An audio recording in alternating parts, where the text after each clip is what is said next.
ગયા વખતે આપણે પ્રમેયરત્ન સંગ્રહમાં મૂળરૂપ વિવેકમાં બ્રહ્મમાં સજાતિ, વિજાતિ અને સ્વગત ભેદથી રહિત છે. બ્રહ્મની અંદર કોઈ સજાતિ, વિજાતિ અને સ્વગત ભેદ નથી. બ્રહ્મ સાકાર, અવ્યય, સર્વસમર્થ છે.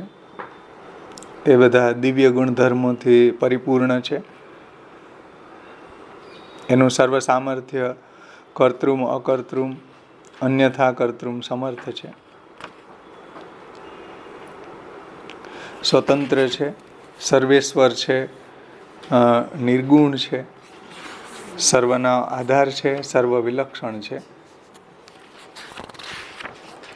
એમાં બ્રહ્મ જે છે એ સર્વવ્યાપક છે, એ બ્રહ્મનું ઐશ્વર્ય છે.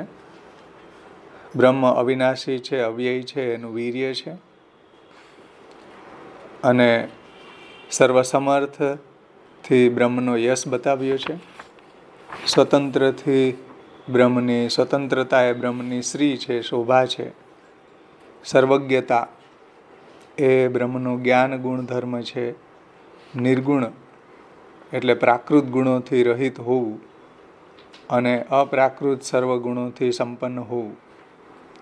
તો બ્રહ્મ અપ્રાકૃત, અલૌકિક, અનંત ગુણોથી સંપન્ન હોવા છતાં પણ પ્રાકૃત, લૌકિક સર્વ ગુણોથી રહિત છે. એ બ્રહ્મનું વૈરાગ્ય છે. ત્યાર પછી હવે આપણે સર્વાધાર, સર્વ વિલક્ષણ આટલા ટોપિક આપણે જોયા હતા. હવે આવે છે અભિન્ન નિમિત્તો ઉપાદાન કારણ. બ્રહ્મ છે એ બધાનું અભિન્ન નિમિત્તો ઉપાદાન કારણ છે. પેજ નંબર 59થી શરૂ થાય છે. અભિન્ન નિમિત્તો ઉપાદાન કારણ. સૃષ્ટિનું નિમિત્ત અને નિમિત્ત તથા ઉપાદાન આમ બંને કારણરૂપ બ્રહ્મ જ છે. આનું નિરૂપણ વિસ્તારપૂર્વક થઈ ચૂક્યું છે શરૂઆતમાં, પ્રપંચ વિવેકમાં. ત્યાર પછી બ્રહ્મ વિરુદ્ધ ધર્માશ્રયી છે. તત્વતઃ બ્રહ્મ એક અદ્વિતીય હોવા છતાં, એટલે એક છે, અદ્વિતીય છે, એના સિવાય બીજું કોઈ નથી, છતાં પણ સૃષ્ટિ સમયે તે અનેક વિરુદ્ધ રૂપોને ધારણ કરે છે. પોતે વ્યાપક હોવા છતાંય જીવ રૂપે અણુ બની જાય છે. સર્વ કારણોનું પણ કારણ હોવા છતાંય જગત રૂપે કાર્ય પણ બની જાય છે. સર્વ કારણોનું કારણ એટલે અક્ષર રૂપ હોવા છતાંય પાછા જગત રૂપ પણ બની જાય છે. સર્વ રૂપોને ધારણ કરતું હોવા છતાંય સર્વથી વિલક્ષણ પણ છે. બધા નામ રૂપ કર્મનો વિસ્તાર એમાંથી જ પ્રગટ થયો છે, છતાં પણ એ બધાથી વિલક્ષણ છે. આવા પરસ્પર અનેક વિરુદ્ધ ધર્મોને ધારણ કરતું હોવાથી બ્રહ્મ વિરુદ્ધ ધર્માશ્રયી છે. બ્રહ્મની અંદર બંને ઓપોઝિટ ધર્મો રહી શકે છે. સાકાર છે અને વ્યાપક પણ છે. અણુ હોવા છતાં પણ એ વ્યાપક હોવા છતાંય અણુરૂપ બની જાય છે. ત્યાર પછી હવે આવે છે બ્રહ્મ તર્ક અગોચર, તર્કાગોચર એટલે તર્કથી અગોચર છે. બ્રહ્મના સ્વરૂપને તર્કની સંકુચિત બુદ્ધિ સામર્થ્યથી સમજી શકાતું નથી. એટલે જીવ છે એને તર્કથી સમજી ન શકે, તર્ક બુદ્ધિથી એને જાણી ન શકાય, કેમ કે બ્રહ્મ છે એ શાસ્ત્રનો વિષય છે. શાસ્ત્રથી જ એને જાણી શકાય છે. આપણા તર્ક બુદ્ધિથી એનું જ્ઞાન થતું નથી. બ્રહ્મના સ્વરૂપને તર્કથી સંકુચિત બુદ્ધિ સામર્થ્યથી સમજી શકાતું નથી. બ્રહ્મની વ્યાપકતા, વિરુદ્ધ ધર્માશ્રયિતા વગેરેને કારણે તર્કના નિયમો બ્રહ્મની સામે પાછા પડે છે. તો બ્રહ્મની વ્યાપકતા અને વિરુદ્ધ ધર્માશ્રયિતા વગેરેને કારણે તર્કના નિયમો બ્રહ્મની સામે પાછા પડે છે. એમાં તમે તમારું લોજિક લગાડો તો એમાં કામ ન આવે. લોજિકની અંદર 2 + 2 = 4 થાય. પરંતુ બ્રહ્મની અંદર વિચારો તો બ્રહ્મ એકમેવ અદ્વિતીય હોવા છતાંય અનેક રૂપો પ્રગટ કરી દે છે. તમે એકમાંથી 1 કાઢો તો 0 બચે, કે 1 + 1 કરો તો 2 થાય. પણ બ્રહ્મ જે એવા વિરુદ્ધ ધર્માશ્રય છે કે એક હોવા છતાંય અનેક રૂપો પ્રગટ કરી દે છે, અને અનેક રૂપો પાછા પોતાની અંદર વિલય કરી દે છતાં પણ પાછો એક જ રહે છે. 2 ની અંદર 2 નાખો તો 4 થઈ જાય. અહીંયા તો આખું જગત બ્રહ્મની અંદર એડ કરો તો પાછા બ્રહ્મ એકલા જ બચે છે. એટલે આપણા લોજિકના જે રૂલ્સ છે એ બ્રહ્મને લાગુ પડતા નથી. મતલબ કે લોજિક છે એનાથી અગોચર છે, તર્કથી અગોચર છે. તો વિરુદ્ધ ધર્માશ્રયતા વગેરેને કારણે તર્કના નિયમો બ્રહ્મની સામે પાછા પડે છે. આ કારણે બ્રહ્મને યુક્ત્યગોચર અથવા તો તર્કાગોચર કહેવામાં આવે છે. યુક્ત્યગોચર એટલે આપણી યુક્તિથી અગોચર. યુક્તિથી એના સ્વરૂપનું જ્ઞાન થતું નથી. જેમ આપણે યુક્તિ લગાડો કે જ્યાં જલ હોય ત્યાં અગ્નિ ન હોય, અને અગ્નિ હોય ત્યાં જલ ન હોય. પણ બ્રહ્મની અંદર તો અગ્નિ પણ છે અને જલ પણ છે. બંને વિરુદ્ધ ધર્મો છે. એટલે આપણી યુક્તિથી અગોચર છે, આપણા તર્કથી અગોચર છે. શાસ્ત્રનો વિષય છે, શાસ્ત્રથી એને જાણવા જોઈએ. જે ભગવાન ગીતાજીમાં કહ્યું છે કે વેદેશ્ચ સર્વે અહમેવ વેદ્ય. વેદથી મારા સ્વરૂપને જાણી શકાય છે. પછી બ્રહ્મ અદૃશ્ય છે. બ્રહ્મનું સ્વરૂપ અપ્રાકૃત અલૌકિક હોવાને કારણે મનુષ્ય પોતાની પ્રાકૃત લૌકિક ઇન્દ્રિયો વડે બ્રહ્મનો સાક્ષાત્કાર કરી શકતો નથી. બ્રહ્મનું સ્વરૂપ અલૌકિક છે, અપ્રાકૃત હોવાથી આપણે આપણી પ્રાકૃત ઇન્દ્રિયોથી એને ગ્રહિત કરી શકતા નથી, એનું ગ્રહણ થતું નથી. તે જ પ્રમાણે અનધિકારી અયોગ્ય જીવો પણ બ્રહ્મનું દર્શન કરી શકતા નથી. આથી બ્રહ્મને અદૃશ્ય કહેવામાં આવે છે. અર્જુનજીને પણ જ્યારે વિરાટનું દર્શન વખતે ભગવાને દિવ્ય ચક્ષુ આપી ત્યારે દર્શન એવું દિવ્ય અલૌકિક સ્વરૂપનું દર્શન કરી શક્યા. બધા એનું દર્શન નથી કરી શકતા. અનધિકારી અયોગ્ય જીવો પણ બ્રહ્મનું દર્શન કરી શકતા નથી. જે આપણા વાર્તા પ્રસંગોમાં પણ આવે કે જ્યારે શ્રીનાથજી ટોંડના ઘનોમાં પધાર્યા તો જે સામે લોકો મળતા હતા એને કંઈ પ્રભુના દર્શન થતા ન હતા. જે ભગવદીઓ ત્યાં પધરાવી જતા હતા, સદુ પાંડે છે, કુંભનદાસજી, એ બધાને શ્રીનાથજીના દર્શન થતા હતા. એટલે અનધિકારી અયોગ્ય જીવો પણ બ્રહ્મનું દર્શન કરી શકતા નથી. આથી બ્રહ્મ છે એ અદૃશ્ય છે, પ્રાકૃત ઇન્દ્રિયોથી ગ્રહિત નથી થતા. સ્વેચ્છયા દ્રશ્ય પણ થાય છે. અદૃશ્ય છે તો અદૃશ્ય જ રહે છે એવું નથી. બ્રહ્મ જો એવી ઈચ્છા કરે કે ભાઈ હું આ રીતના સર્વસાધારણ લોકો મારું દર્શન કરે પ્રાગટ્ય વખતે, તો સર્વસાધારણ લોકો પણ આપને જોઈ શકે છે. એટલે સ્વેચ્છયા દ્રશ્ય થાય છે. બ્રહ્મ પોતાની ઈચ્છાથી દ્રશ્ય થાય છે. અદૃશ્ય હોવા છતાંય બ્રહ્મ જેને પોતાના સ્વરૂપનું દર્શન કરાવવા ઈચ્છે છે તેની સામે પોતાનું સ્વરૂપને પ્રગટ પણ કરે છે. આથી બ્રહ્મ ક્યારેક સ્વેચ્છયા દ્રશ્ય પણ બનતું હોય છે. અવતાર કાલ તથા અનવતાર કાલમાં પણ ભગવાનના દર્શન અનેક જીવોએ કર્યા હોવાનું પુરાણો તથા લોકમાં પ્રસિદ્ધ છે જ. કે અવતાર કાલમાં પણ પ્રભુએ દ્વાપરના એન્ડમાં પ્રગટ થયા કે ત્રેતામાં પ્રગટ થયા ત્યારે બધા જ ભક્તોને એના દર્શન થયા છે અવતાર કાલમાં. અનવતાર કાલમાંય બધા આપણા 84-252 ભગવદીઓને પણ દર્શન થયા છે. મીરાબાઈ, નરસિંહ મહેતા વગેરે ભગવત ભક્તોને પણ પ્રભુના દર્શન થયા છે. તો અનવતાર કાલમાંય ભગવાનના દર્શન અનેક જીવોએ કર્યા હોવાનું પુરાણ અને લોકમાં પ્રસિદ્ધ જ છે. દર્શન આપવા કે ન આપવા એ બ્રહ્મની સ્વતંત્ર ઈચ્છા ઉપર નિર્ભર છે. ભગવાનના દર્શન પણ બધાને એક સરખા થતા નથી હોતા. જે જીવાત્મા સામે ભગવાન પોતાનું જેવું અને જેટલું સ્વરૂપ પ્રગટ કરવાની ઈચ્છા કરે છે તેને ભગવાનનું તેવું અને તેટલું જ સ્વરૂપ દૃષ્ટિગોચર થતું હોય છે. આનું પ્રસિદ્ધ દ્રષ્ટાંત કંસની સભામાં પધારતા ભગવાનના દર્શન ભિન્ન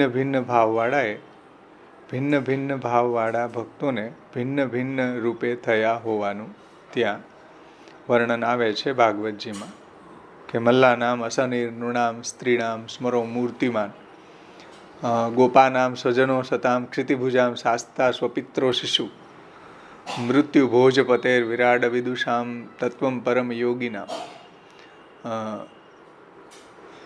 વૃષ્ણિનામ પરદેવતેતિ રંગમગત સાગ્રજ.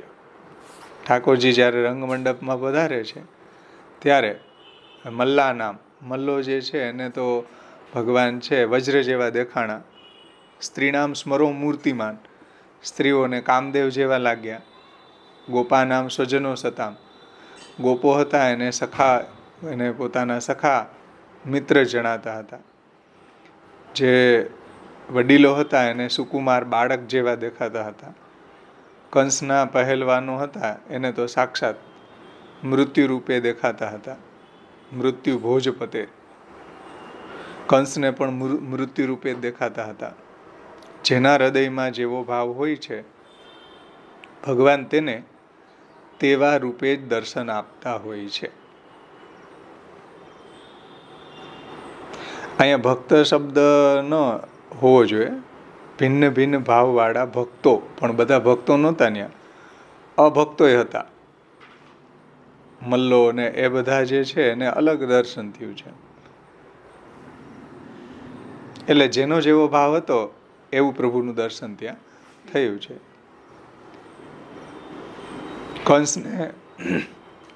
કંસને મૃત્યુ રૂપે દેખાણા હતા. જેના હૃદયમાં જેવો ભાવ હોય છે ભગવાન તેને તેવા રૂપે જ દર્શન આપતા હોય છે. ઉક્ત ઘટનાથી એટલે ઉપર કહેલી ઘટનાથી એ સિદ્ધાંત સમજી શકાય છે કે અવતારના સમયમાં પણ ભગવાન બધા જીવોને પોતાના સચ્ચિદાનંદ અલૌકિક સ્વરૂપના દર્શન નથી આપતા. અવતાર દશા હોય તો પણ બધાને એક સરખું દર્શન નથી થયું, બધાને અલગ અલગ દર્શન થયું છે. સચ્ચિદાનંદ અલૌકિક સ્વરૂપના દર્શન બધાને એક સરખા નથી થયા. જેનો જેવો ભાવ હતો એવા એને પ્રભુએ દર્શન આપ્યા છે. આનો અર્થ એવો પણ નથી સમજવાનો કે ભગવાન તે રૂપો પ્રાકૃત કે કોઈ લૌકિક હોય છે. એટલે બધાને જે અલગ અલગ દર્શન થયું તો એનો મતલબ એવો નથી કે એ રૂપ કોઈ ભગવાનનું પ્રાકૃત છે. પ્રાકૃત નથી. ભગવાનના દર્શન પ્રાકૃત બાલક, કિશોર કે યુવા રૂપે અથવા તો શત્રુ કે મહાપુરુષ રૂપે થતા હોવા છતાં પણ તત્વતઃ તો ભગવાન હંમેશા સચ્ચિદાનંદ રૂપ અલૌકિક જ હોય છે. ભગવાનનું એવું સામર્થ્ય છે કે બધાને અલગ અલગ એ દર્શન આપી શકે. છતાં પણ એ રૂપ છે, એ સ્વરૂપ છે, એ કોઈ મિથ્યા નથી, કોઈ પ્રાકૃત નથી. એ તો સચ્ચિદાનંદ રૂપ અલૌકિક છે. આનંદ માત્ર કર પાદ મુખોદર આદિ છે. સચ્ચિદાનંદ રૂપ અલૌકિક જ હોય છે. જે લોકોનો એવો ઉચ્ચ અધિકાર હોતો નથી તેઓ ભગવાનના સચ્ચિદાનંદ સ્વરૂપના દર્શન કરી શકે.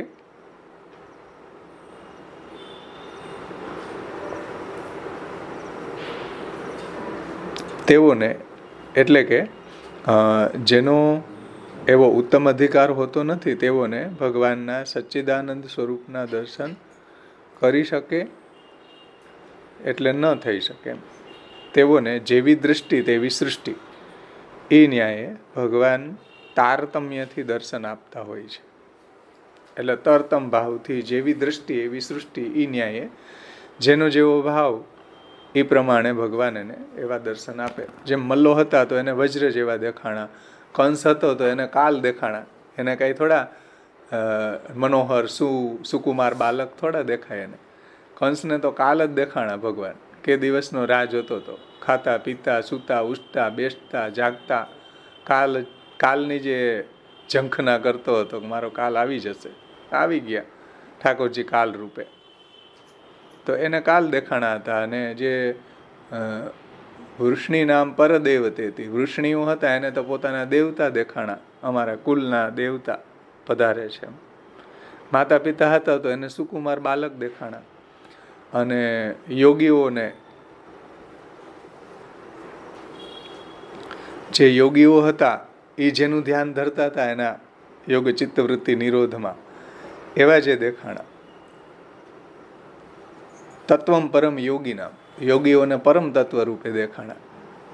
તો જેવી દ્રષ્ટિ એવી સૃષ્ટિ, એ ન્યાય પ્રમાણે ભગવાન તારતમ્યથી દર્શન આપતા હોય છે. અજ્ઞાની પુરુષોને લોક સદૃશ પ્રગટ રૂપ અનુભવાય. જુઓ, અજ્ઞાની પુરુષોને લોક સદૃશ રૂપ અનુભવાય, પણ તેની સચ્ચિદાનંદાત્મકતા ન જણાય. જે અજ્ઞાની હતા એને લોક સદૃશ રૂપ દેખાય, જેમ આપણે દેખાઈએ એવું ભગવાનનું રૂપ દેખાય, પણ એમાં એને સચ્ચિદાનંદ રૂપતા દેખાતી નથી. અજ્ઞાની લોકો છે એને તો પ્રાકૃતાનુભૂતિર વ્યાજ મોહિતા અસુર માનુષ, એને મનુષ્યના રહેવું જ રૂપ દેખાય, એમ પ્રાકૃત આકાર જેવું. તો અજ્ઞાની પુરુષોને લોક સદૃશ પ્રગટ રૂપ અનુભવાય, પણ તેની સચ્ચિદાનંદાત્મકતા ન જણાય. એની ભગવત્તા, એની પરબ્રહ્મ રૂપતા, એની અલૌકિકતા એ જણાતી નથી અજ્ઞાની લોકો, સામાન્ય મનુષ્યો વગેરેને. શ્રી મહાપ્રભુજીના પ્રસંગમાં પણ એવું જ આવે છે કે મહાપ્રભુજી બધાને એક બ્રાહ્મણ રૂપે દર્શન આપતા હતા. અને જે ભક્તો હતા દૈવી જીવો, એને સાક્ષાત પુરુષોત્તમના દર્શન શ્રી મહાપ્રભુજીમાં થતા હતા. તો અજ્ઞાની પુરુષોને એને એમ લાગે કે આ કોઈ આપણા જેવા બ્રાહ્મણ હશે, એટલે શ્રી ગુસાઈજીએ એક નામ પણ એવું આપ્યું, પ્રાકૃતાનુભૂતિર વ્યાજ મોહિતા અસુર માનુષા. પ્રાકૃત મનુષ્યોનું સ્વરૂપ ધારણ કરી અને અસુરોને મોહ પમાડે, એના સ્વરૂપને કોઈ જાણી શકતું નથી. તો અજ્ઞાની પુરુષોને લોક સદૃશ રૂપે અનુભવાય, પણ તેની ભગવત્તા કે તેની સચ્ચિદાનંદ રૂપતા ન જણાય. શુષ્ક જ્ઞાની પુરુષોને બ્રહ્મની સચ્ચિદાનંદાત્મકતા જણાય, પરંતુ લોક સદૃશ રૂપ તેમને અદ્ભુત કે વિસ્મયજનક લાગે. કારણ કે જ્ઞાનીઓ જે છે એની સાધના એવી છે વૈરાગ્યવાળી, એટલે શુષ્ક જ્ઞાનીઓ, ભક્તિ વાળા નહીં, ભક્તિ માર્ગી નહીં, પણ શુષ્ક જ્ઞાની, કેવલ જ્ઞાની, એ લોકોને બ્રહ્મની સચ્ચિદાનંદાત્મકતા જણાય. કેમ કે એ બ્રહ્મની સાધના કરે છે તો બ્રહ્મની સચ્ચિદાનંદ રૂપતા એને જણાય છે. પરંતુ લોક સદૃશ રૂપ જે લીલાર્થ પ્રગટ થયું છે, લીલા કરવા માટે લોક સદૃશ રૂપ ધારણ કર્યું છે, એ એમને અદ્ભુત કે કોઈ વિસ્મયજનક લાગે, એને કોઈ આનંદદાયક ન લાગે. કેમ કે આવા સ્વરૂપને માણી નથી શકતા. જે ભક્તોને સુખ આપવા માટે જે સ્વરૂપ પ્રગટ થયું, કે ભક્તોના સ્વરૂપનો, ભક્તોને નિરોધ કરવા માટે જે સ્વરૂપ પ્રગટ થયું, એ સ્વરૂપ એને અદ્ભુત અથવા તો વિસ્મયજનક લાગે, આશ્ચર્યજનક લાગે, પણ આનંદાત્મક ન લાગે, કે એવું શું મનોહર ન લાગે કે ચાલો એની લીલાનું દર્શન કરીએ કે એની લીલાનો આનંદ માણીએ. એવું આ જ્ઞાનીઓને ન લાગે, કેમ કે એનું શુષ્ક જ્ઞાન છે, એની સાધના એવી છે. એટલે જેની જેવી સાધના હોય એ પ્રમાણે ભગવાનનું દર્શન એને એવું થાય, એ રીતે એને એ એપ્રિશિએટ કરે કે માણી શકે. એને શુષ્ક જ્ઞાની હોય તો માણી ન શકે, એને આશ્ચર્ય થઈ જાય, આશ્ચર્ય રસ પ્રગટ થઈ જાય. આનંદ રસ પ્રગટ ન થાય, કે ભક્તિ રસ પ્રગટ નથી થતો એને.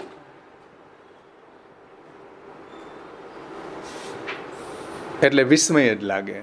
જ્ઞાની ભક્ત પુરુષોને લોક સદૃશ પ્રગટ રૂપ અને સચ્ચિદાનંદાત્મકતા બેઉ એકી સાથે ભગવદ ભક્તિ કે ભગવદ લીલામાં જ્યારે જેવા અનુભવની અપેક્ષા વધુ હોય ત્યારે પ્રભુ તેવા જણાય છે.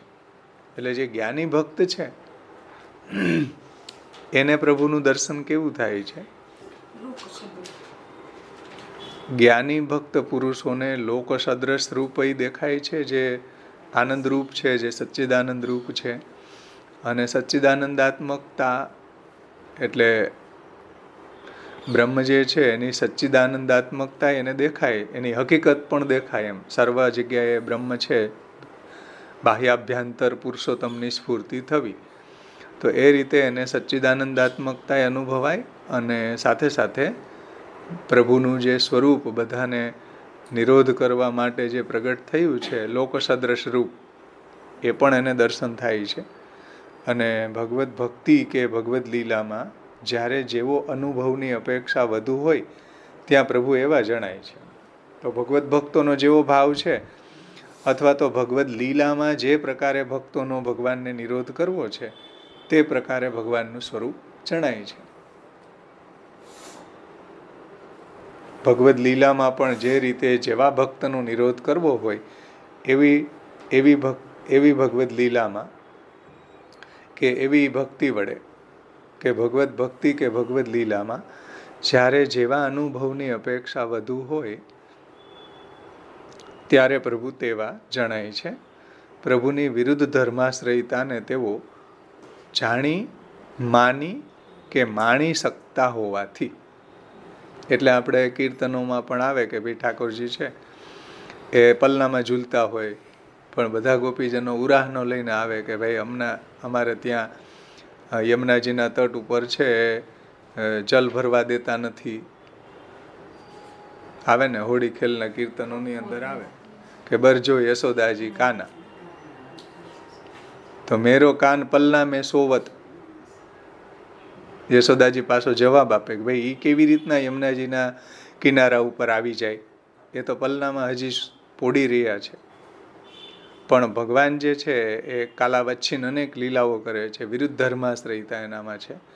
અને ભક્ત જ એ ભગવાનની વિરુદ્ધ ધર્માશ્રયતાને જાણી શકે છે, એને માણી શકે છે અને એને માની પણ શકે છે. એમાં એને કોઈ મિથ્યા નથી લાગતું. માની પણ શકે છે કે એ બાલક હોઈ શકે ને યમુનાજીના તટ ઉપર છે, જલ પણ ભરવા ન દે ગોપીજનોને. તો એ રીતે એને વિરુદ્ધ ધર્માશ્રયતાને માની પણ શકે છે, જાણી પણ શકે છે અને એને એન્જોય પણ કરી શકે છે. એ ભગવાનની લીલાને માણી પણ શકે છે. જે જ્ઞાનીઓ છે એ ભગવાનની લીલાને માણી નથી શકતા, એને આશ્ચર્ય થઈ જાય, કેમ કે એ શુષ્ક જ્ઞાની છે. પણ ભક્ત જે છે એ ભગવાનને જાણી શકે છે, એને માની શકે છે અને એને માણી પણ શકે છે, એનો આનંદ લઈ શકે છે, એનો સ્વરૂપનો, એની લીલાનો સ્વરૂપાનંદ, લીલાનંદ પ્રાપ્ત કરી શકે છે. કેમ કે ભક્ત જ ભગવાનને સાચા અર્થમાં ઓળખે છે, ભક્ત જ ભગવાનનું સાચું સ્વરૂપ જાણે છે, ભક્તને જ ભગવાનનું સ્વરૂપનું જ્ઞાન થાય છે. ભગવાન જેવા છે અને જેટલા છે એનું જ્ઞાન ભક્તને જ થાય છે, બધાને નથી. સંપૂર્ણ રૂપે ભક્ત જ એને જાણી, માની અને માણી શકે છે. બધા એને કોઈ જાણી શકે તો કોઈ માની ન શકે, કોઈ જાણીને માની શકે તો માણી ન શકે. એ પેરેડોક્સ છે એમાં. પણ ભક્ત જે છે એ ભગવાનને વિરુદ્ધ ધર્માશ્રયતાને, પ્રભુની વિરુદ્ધ ધર્માશ્રયતાને જાણી શકે છે, માની શકે છે અને માણી પણ શકે છે.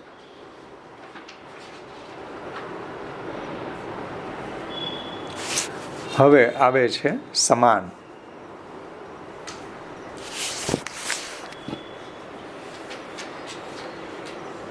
સમાન એટલે શું? બ્રહ્મ છે બધા પ્રત્યે સમાન છે.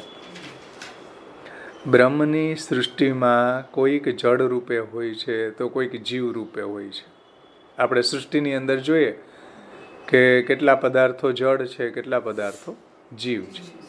જળનો કેટલો વિસ્તાર છે, જીવનો પણ ઘણો વિસ્તાર છે. જીવોમાં પણ મનુષ્યો તો સાધના ચરણ દ્વારા પોતાનો આત્મોદ્ધાર કરવા સમર્થ હોય છે. જીવ જે છે એમાં પણ કેટલાક જીવો છે, અબજો પ્રકારના અબજો જીવો છે એની અંદર. એટલે જીવો મતલબ કે એના દેહો. તો એમાંથી જે મનુષ્ય જે છે એ જ સાધનનું આચરણ કરીને, ભક્તિ કરીને કે જ્ઞાન, ઉપાસના, પૂજા, કર્મ, જ્ઞાન વગેરે સાધનો શાસ્ત્રમાં જે બતાવ્યા છે, કર્મ, જ્ઞાન, ભક્તિ વગેરે એ સાધના ચરણ દ્વારા પોતાનો આત્મોદ્ધાર કરવા સમર્થ હોય છે. મનુષ્યો જ સાધના ચરણ કરી અને આત્મોદ્ધાર કરવા સમર્થ હોય છે કે આ પોતાનો જન્મારો ફરી પાછો ન થાય અને આત્માનું કલ્યાણ થાય કે મોક્ષ થાય કે ભગવત પ્રાપ્તિ થાય વગેરે. જેવો અધિકારી એ પ્રમાણે આત્મોદ્ધાર અહીંયા ઉપલક્ષણ છે, પણ જો જ્ઞાની હોય તો અક્ષરમાં લય થાય, કર્મ માર્ગી હોય તો એને સ્વર્ગ લોક ઇત્યાદિ મળે, અને ભક્ત હોય મર્યાદા ભક્ત તો એને સાયુજ્ય સામીપ્ય સાલોક્ય ઇત્યાદિ મોક્ષ મળે, પુષ્ટિ ભક્ત હોય તો એને વૈકુંઠમાં પ્રભુની પ્રાપ્તિ થાય વગેરે વગેરે. તો મનુષ્ય જે છે એને સાધના ચરણ દ્વારા આ રીતના આત્મોદ્ધાર કરવા સમર્થ હોય છે. જ્યારે કે સાધના ચરણના સામર્થ્યથી વિહીન જે પશુ પક્ષીઓ એ બિચારા આત્મોદ્ધાર પણ કરી શકતા નથી હોતા. પશુ પક્ષીઓની જે છે એ બધી ભોગીઓની છે, એમાં એ કોઈ ધર્મનું આચરણ ન કરી શકે. ચાલો હવે આપણે ભાગવત વાંચી અને હવે આપણે આપણું કલ્યાણ કરી લઈએ કે ભગવાનની ભક્તિ કરી લઈએ, એવું કોઈ પશુ કે પક્ષી કરી શકતા નથી. એની અંદર એવી કોઈ બુદ્ધિ કે જ્ઞાન કે ધર્માચરણ કરવાનું સામર્થ્ય મૂકેલું નથી. એટલે પશુ પક્ષીઓ એ આત્મોદ્ધાર કરી શકવા સમર્થ નથી હોતા. એક મનુષ્ય યોની એવી છે કે એમાં જીવ સાધના ચરણ કરી અને આત્મોદ્ધાર કરી શકે કે ભગવત પ્રાપ્તિ કરી શકે કે અક્ષર બ્રહ્મ કે સાયુજ્ય સામીપ્ય સાલોક્ય મોક્ષની પ્રાપ્તિ કરી શકે. જીવોમાં કોઈક સુંદર તો કોઈક કુરૂપ. જો આ બધા છે ને આપણને વૈષમ્ય દેખાય, વિષમતા દેખાય કે ભાઈ આવું કેમ. કોઈ જળ સૃષ્ટિ, કોઈ જીવ સૃષ્ટિ, કોઈ મનુષ્ય સાધના ચરણ દ્વારા આત્મોદ્ધાર કરી શકે, કોઈ પશુ પક્ષીઓ ન કરી શકે, પછી કોઈ સુંદર છે, કોઈ કુરૂપ છે, કોઈ સમર્થ તો કોઈ અસમર્થ છે, કોઈ સુખી છે તો કોઈ દુઃખી છે, કોઈ મુક્તિ યોગ્ય હોય તો કોઈ મુક્તિ અયોગ્ય હોય, કોઈ પાપી હોય તો કોઈ પુણ્યશાલી હોય વગેરે વગેરે. આવા બધા આપણને ભેદ જોવા મળે સૃષ્ટિમાં. આના કારણે એવું કોઈકને ચોક્કસ જ લાગશે કે બ્રહ્મની સૃષ્ટિ અસમાનતા કે ભેદવાળી કે પક્ષપાત કે વિષમતાથી ભરપૂર છે. સમજો, બધાને વિષમતા લાગે ને કે આવું કેમ, એક સુખી ને એક દુઃખી, એક અમીર એક ગરીબ, એક સામર્થ્યવાળો એક અસામર્થ્યવાળો, એક પશુ પક્ષી તો એક મનુષ્ય, એક આત્મોદ્ધારના સાધન કરી શકે એક ન કરી શકે. આવું કેમ ભાઈ? આમાં સૃષ્ટિમાં તો આપણને બધી જગ્યાએ વૈષમ્ય જ લાગે. એટલે વિષમતા જ દેખાય, પક્ષપાત દેખાય. કોઈ ચોક્કસ જ આવું આપણને આને કારણે એવું કોઈને ચોક્કસ જ લાગશે કે બ્રહ્મની સૃષ્ટિમાં અસમાનતા છે, ભેદભાવ છે, પક્ષપાત કે વિષમતાથી ભરપૂર છે. આવું લાગે ને બધાને, મોટાભાગના લોકોને આવું લાગે જ છે કે આવું કેમ કર્યું, આવું શા માટે થયું, આવો અન્યાય અમારી સાથે કેમ કર્યો ભગવાને. આવું લોકો બોલતા હોય છે, આવી વૈષમ્યતા એને લાગે. તો આવી અણસમજને કારણે જ બ્રહ્મમાં અસમાનતા વિષમતાનો દોષારોપણ અજ્ઞાની લોકો દ્વારા વારંવાર થતું જ રહે છે. અજ્ઞાની લોકો આવું દોષારોપણ ભગવાન ઉપર કરતા હોય કે જો મને ગરીબ બનાવ્યો, આને અમીર બનાવ્યો છે, આ સુખી છે, હું દુઃખી છું. તો આવી અણસમજને કારણે જ બ્રહ્મમાં અસમાનતા કે વૈષમ્ય વિષમતાનો દોષારોપણ અજ્ઞાની લોકો દ્વારા વારંવાર થતું હોય છે બ્રહ્મ ઉપર, ભગવાન ઉપર.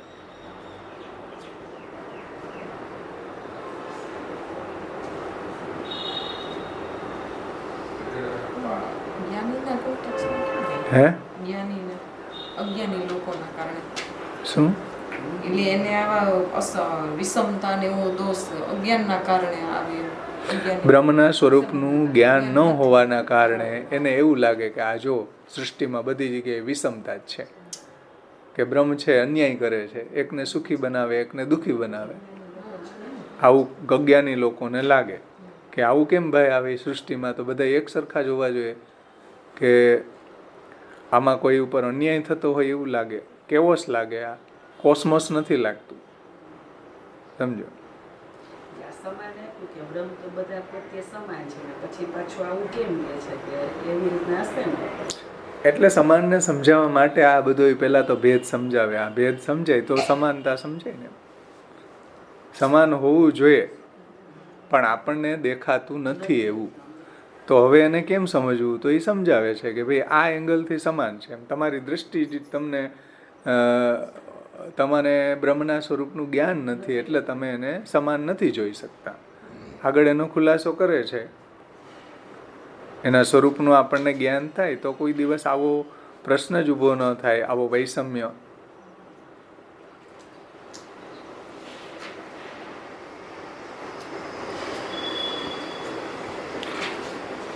બ્રહ્મના અસમાન કે પક્ષપાતી કે ક્રૂર હોવાના આક્ષેપોને નિરાધાર અને અજ્ઞાનથી પ્રેરિત સમજવા જોઈએ. એટલે બ્રહ્મની અંદર કોઈ આવી અસમાનતાનું દોષારોપણ કરે કે બ્રહ્મ છે એ પક્ષપાતી છે, કે જો એકને સુખી બનાવ્યું, એકને દુઃખી બનાવ્યું. સમજાણું? કેવો પક્ષપાત લાગે ને, કે આ બિચારો આખો દી મહેનત કરે તો એ 500 રૂપિયા મળે, અને તમે ટીચર બનીને ઉપર આમ બોર્ડર માર્યા કરે તો એને કેટલા રૂપિયા મળે? હાઈજે 2000 રૂપિયા મળે કે 3000 મળી જાય બેઠા બેઠા, 2 કલાકના 3 કલાકના. ઓલો બિચારો આખો દી મહેનત કરે તો એને સાંજે 400 રૂપિયા મળે. દવા છાંટવા આવે તો 400 રૂપિયા મળે. માંડવી વીણવાના 400 રૂપિયા. આખો દી મહેનત કરે ત્યારે. સમજાણું? આવું વૈષમ્ય કેમ ભાઈ સૃષ્ટિમાં? બ્રહ્મે જો બનાવ્યું હોય તો હરખો પગાર મળવો જોઈએ ને બધાય, મહેનત પ્રમાણે મળવું જોઈએ. મહેનત તો ટીચર કરતા આ વધારે કરે છે. તો આવું વૈષમ્ય કેમ? તો કોઈને એમ લાગે કે જો બ્રહ્મ છે ને એ અસમાન છે, પક્ષપાતી છે, એકનો પક્ષપાત કરે છે, એકને નથી કરતો. એમ એકને પગાર વધારે મળે છે, એકને નથી મળતો. એક પગાર ઓછો મળે એ મહેનત વધારે કરે, પગાર વધારે મળે છે એ મહેનત કાંઈ નથી કરતો. તો આવું આપણને પક્ષપાત લાગે છે અને ક્રૂર લાગે બ્રહ્મ, કે જો આટલું આ સૃષ્ટિની અંદર હોરેબલ જે બધું બને છે તો એમાં ક્રૂરતા લાગે ને આપણને. કોઈને કાપી નાખે, કોઈને મારી નાખે છે.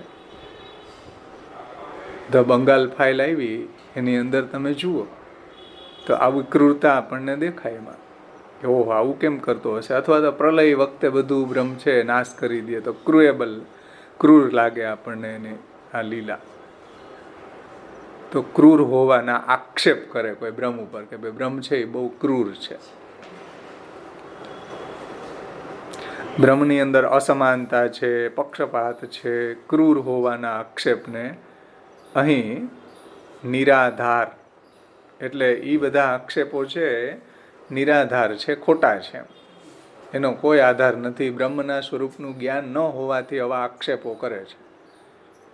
તો એ બધા આક્ષેપો નિરાધાર છે અને અજ્ઞાનથી પ્રેરિત સમજવા જોઈએ. અજ્ઞાનના કારણે એને આવું બ્રહ્મનું સ્વરૂપનું જ્ઞાન નથી એટલે એને આવા આક્ષેપો બ્રહ્મ ઉપર કરે છે કે ક્રૂર છે ને અસમાન છે ને પક્ષપાતી છે વગેરે વગેરે. એ આપણી અજ્ઞાનતા છે. ખરેખર જોતા બ્રહ્મમાં અસમાનતા કે ક્રૂરતા હોય જ નથી શકતી.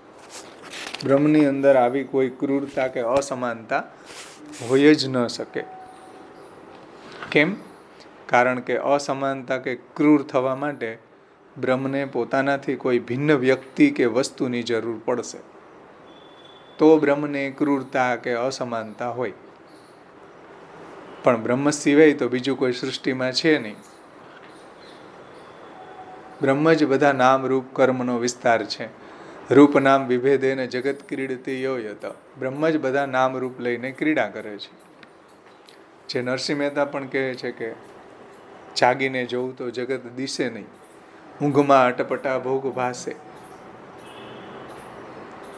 નામ રૂપ જૂજવા તો અંતે તો હેમનું હેમ ભાસે. હે ને? બ્રહ્મ લટકા કરે બ્રહ્મ પાસે. તો બ્રહ્મ જ બ્રહ્મની સાથે લટકા કરી રહ્યો છે. બ્રહ્મ જ આ બધા નામ રૂપ ને કર્મનો વિસ્તાર કરીને વિલસી રહ્યો છે. તો બ્રહ્મ પોતાનાથી કોઈ ભિન્ન વ્યક્તિ કે વસ્તુની બ્રહ્મને અસમાન કે ક્રૂર થવા માટે બ્રહ્મને પોતાનાથી કોઈ ભિન્ન વ્યક્તિ કે વસ્તુની જરૂર પડશે. પરંતુ બ્રહ્મથી ભિન્ન તો કોઈ છે નહીં. તે બ્રહ્મ કોઈની સાથે ક્રૂર થાય કે કોઈની સાથે અસમાન કરે, અસમાનતા વર્તે, કે બીજાની સાથે કોઈ એવો અસમાન વ્યવહાર કરે. અસમાન વ્યવહાર ક્યારે પોસિબલ છે? જ્યારે આપણાથી કોઈક અલગ વ્યક્તિ હોય, સાસુની સામે વહુ હોય તો એ એવો વ્યવહાર કરે અસમાન, સાસુ કરે અથવા તો વહુ કરે. પરંતુ જે સાસુ ને વહુ બેય બ્રહ્મ બન્યો હોય તો ત્યાં અસમાન વ્યવહાર તો કોણ કરી રહ્યું છે? બ્રહ્મ જ પોતાની સાથે વ્યવહાર કરી રહ્યા છે. તો અસમાન કે ક્રૂર થવા માટે બ્રહ્મને પોતાનાથી કોઈ ભિન્ન વ્યક્તિ કે વસ્તુની જરૂર પડશે. પરંતુ બ્રહ્મની સમસ્યા ગણો તો સમસ્યા, અને બ્રહ્મની વિશિષ્ટતા ગણો તો વિશિષ્ટતા, બ્રહ્મની ગ્રેટનેસ ગણો તો ગ્રેટનેસ, બ્રહ્મની વિલક્ષણતા ગણો તો વિલક્ષણતા એ છે કે અસમાન કે ક્રૂર થવા માટે, અસમાન કે ક્રૂર થવામાં પોતાનાથી ભિન્ન કોઈ એવો કે કોઈક લાવે ક્યાંથી? ક્રૂર થવા માટે કોઈક હોવો તો જોઈએ ને. કોના સાથે સામે ક્રૂર થાય કે અસમાન વ્યવહાર કોની સામે કરે? તમે એકલા જ હોય ઘરની અંદર તો અસમાન વ્યવહાર કોની સાથે કરો? કોઈની સાથે થાય જ નહીં. કોઈ બીજો હોય તો કરીએ ને. સમાન વ્યવહાર કે ક્રૂરતાનો વ્યવહાર કે અસમાનતાનો વ્યવહાર કોની સાથે કરીએ? બીજો કોઈ હોય તો કરીએ ને. અહીંયા તો એકમેવ અદ્વિતીય બ્રહ્મ જ વિલસી રહ્યો હોય તો બ્રહ્મ છે એ કોની સાથે અસમાન બને કે કોની સાથે ક્રૂર બને કે કોની સાથે વૈષમ્ય કરે? સમજમાં આવી ને વાત? કે બ્રહ્મની આ વિલક્ષણતા છે, બ્રહ્મની આ ગ્રેટનેસ છે કે બ્રહ્મ જ બધા નામ રૂપ લઈને વિલસે છે. તો બ્રહ્મ કોની સાથે અસમાનતા કરે? કોઈની સાથે અસમાનતા નથી કરતા. તો આ બ્રહ્મની વિલક્ષણતા છે. તે અસમાન કે ક્રૂર થવામાં પોતાનાથી ભિન્ન હોય એવો કોઈક લાવે ક્યાંથી કે એની સાથે વૈષમ્ય કે ક્રૂર બને? બ્રહ્મ સિવાય અહીં બીજું કોઈ હોય તો ને. અહીંયા તો સર્વમ ખલુ ઇદમ બ્રહ્મ છે, બ્રહ્મ જ બધા નામ રૂપનો વિસ્તાર છે. તો એના સિવાય બીજું કંઈ નથી, કોઈ નથી, તો કેવી રીતના એ કોની સાથે અસમાનતા કે ક્રૂરતાનો વ્યવહાર કરે? હવે જો બ્રહ્મ પોતે જ જડ અને જીવ બન્યા છે, બ્રહ્મ પોતે જ ધની અને નિર્ધન બન્યા છે, બ્રહ્મ પોતે જ મોટા અને નાના બન્યા છે, બ્રહ્મ પોતે જ પાપી અને પુણ્યાત્મા વગેરે બનતું હોય તો બ્રહ્મના ઉપર અસમાન કે પક્ષપાતી કે ક્રૂર હોવાનો આક્ષેપ થઈ જ નથી શકતો ભાઈ. કેમ કે બધું પોતે જ બન્યો છે. સમજો ને? સમજીશ ને વાત? તમે તમારા શરીરની અંદર કોઈ માથા સાથે ન્યાય કરો અને પગ સાથે અન્યાય કરો તો એવું કહી શકાય કે ચાલો તમે ભાઈ રોજ પગને બિચાડાઓને નીચે રાખો અને માથાને ઊંચે રાખો, તો ક્યારેક માથાને નીચે રાખીને ચાલો ને, પગને ઊંચે રાખે. તમે અન્યાય કરો છો પગ સાથે, આવું કહી શકાય? કેમ ન કહી શકાય? કેમ કે બે અંગો તમારા જ છે, માથું તમારું જ છે ને પગય તમારા છે. સમજાય ને? પછી બહુ તમે પ્રસાદ લઈ લ્યો, જમી લ્યો, જાડા દબડા થઈ જાય ને પછી વોકિંગ કરવા જાઓ તો ભોજન તો પેટે કર્યું, સ્વાદ જીભે લીધું ને સજા કોણ ભોગવે? પગ બિચાકડા. તો એવું લાગે કે ઓહો બિચાડા પગને આટલી બધી સજા કાં આપો? જીભના સ્વાદ માટે જીભે બધું ભોજન કર્યું ને જાડા થઈ ગયા તો એની સજા જ પગને કેમ આપો? ભાઈ તમે બહુ અન્યાયી છુઓ, તમે બહુ વૈષમ્ય છુઓ, તમે ક્રૂર છુઓ. આવું હું કહી શકું કે નહીં? કે ના કહી શકું? હે? કહી શકું કે ના? ન કહી શકું? કા? શરીરને ઓળખી છે. હા, તમારા જ અંગો છે ભાઈ. ભાઈ તમે એમ કહો કે તારે શું પંચાયત કરવાની, આ અમારો અંગ છે, માથું અમારું છે ને પગે અમારા છે, બોલ અમે જેમ કરીએ એમ. તને કોઈ કંઈ પૂછે છે? અને અમે તને કંઈ કહેવા આવીએ તું કરતો હોય તો એમ હે? તો પછી તો એ રહસ્ય જો સમજાઈ જાય તો આ રહસ્ય સમજાઈ જાય કે બધી સૃષ્ટિમાં જળ, જીવ, ધની, નિર્ધન, નાના મોટા, પશુ, પક્ષી, સચિત બધું પોતે જ નામ રૂપનો વિસ્તાર છે, પોતે જ આ બધા રૂપે બની ગયા છે. એટલે બ્રહ્મ કોની સાથે અન્યાય કરે, કોની સાથે ન કરે? શ્રી મહાપ્રભુજીએ સર્વનિર્ણયની એક કારિકામાં આ વાતને સમજાવી છે, બહુ સુંદર. આત્મૈવ તદિદમ સર્વમ સૃજતે સૃજતિ પ્રભુ ત્રાયતે ત્રાતિ વિશ્વાત્મા હરતે હરતિરીશ્વર. આત્મૈવ તદિદમ સર્વમ, પોતે જ બધા નામ રૂપનો વિસ્તાર બની ગયા.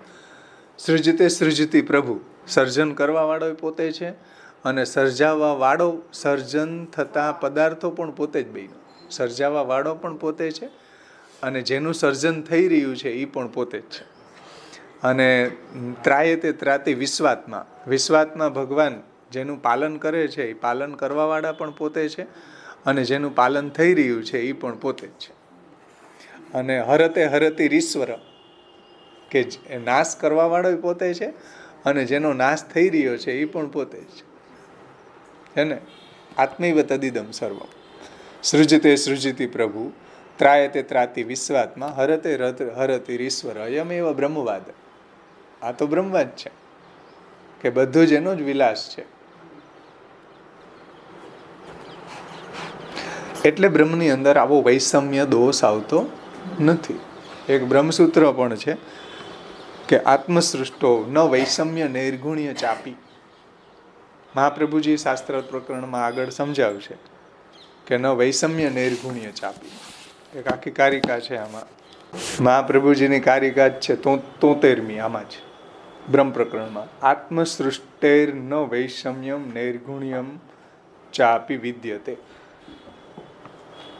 તો 76મી કારિકામાં છે આત્મરૂપ એટલે કે બ્રહ્મરૂપ સૃષ્ટિ હોવાથી બ્રહ્મમાં વૈષમ્ય અને નૈર્ગુણ્ય નો દોષ નથી. કેમ કે બ્રહ્મ પોતે જ બધા નામ રૂપે બની જાય છે. એટલે વૈષમ્ય એટલે વિષમતા પણ નથી અને નૈર્ગુણ્ય એટલે નિર્દયતા પણ નથી.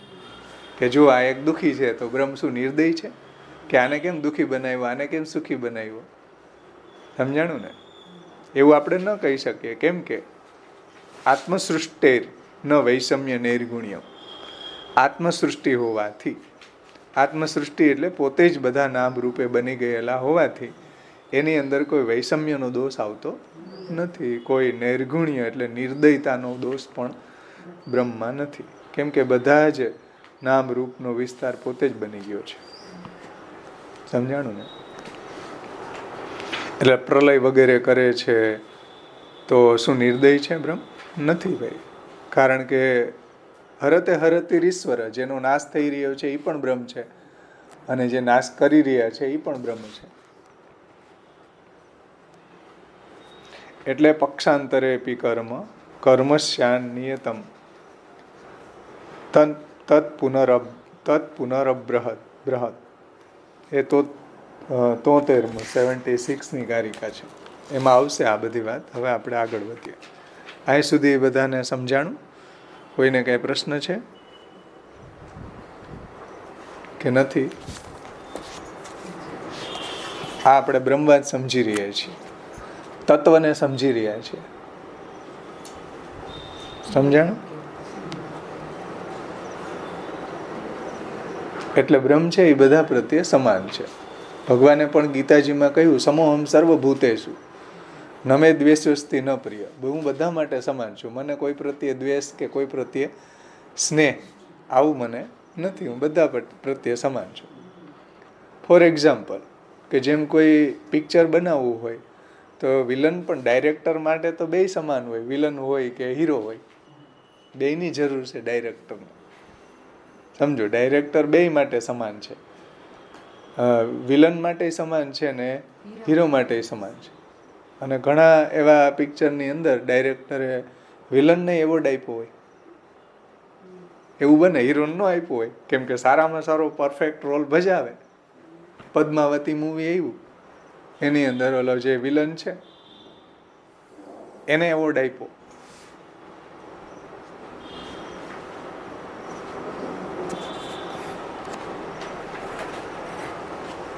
એટલે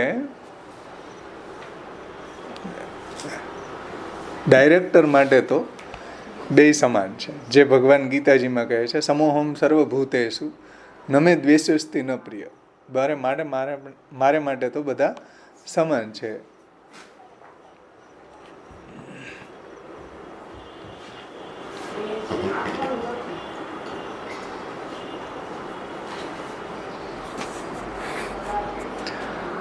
અહીંયા સુધીમાં કોઈને કઈ પ્રશ્ન છે કે સમજાઈ ગયું બધાને? એટલે બ્રહ્મ બધા માટે સમાન છે, સમ છે. આ તત્વદ્રષ્ટિ છે, આપણે તત્વદ્રષ્ટિથી સમજી રહ્યા છીએ.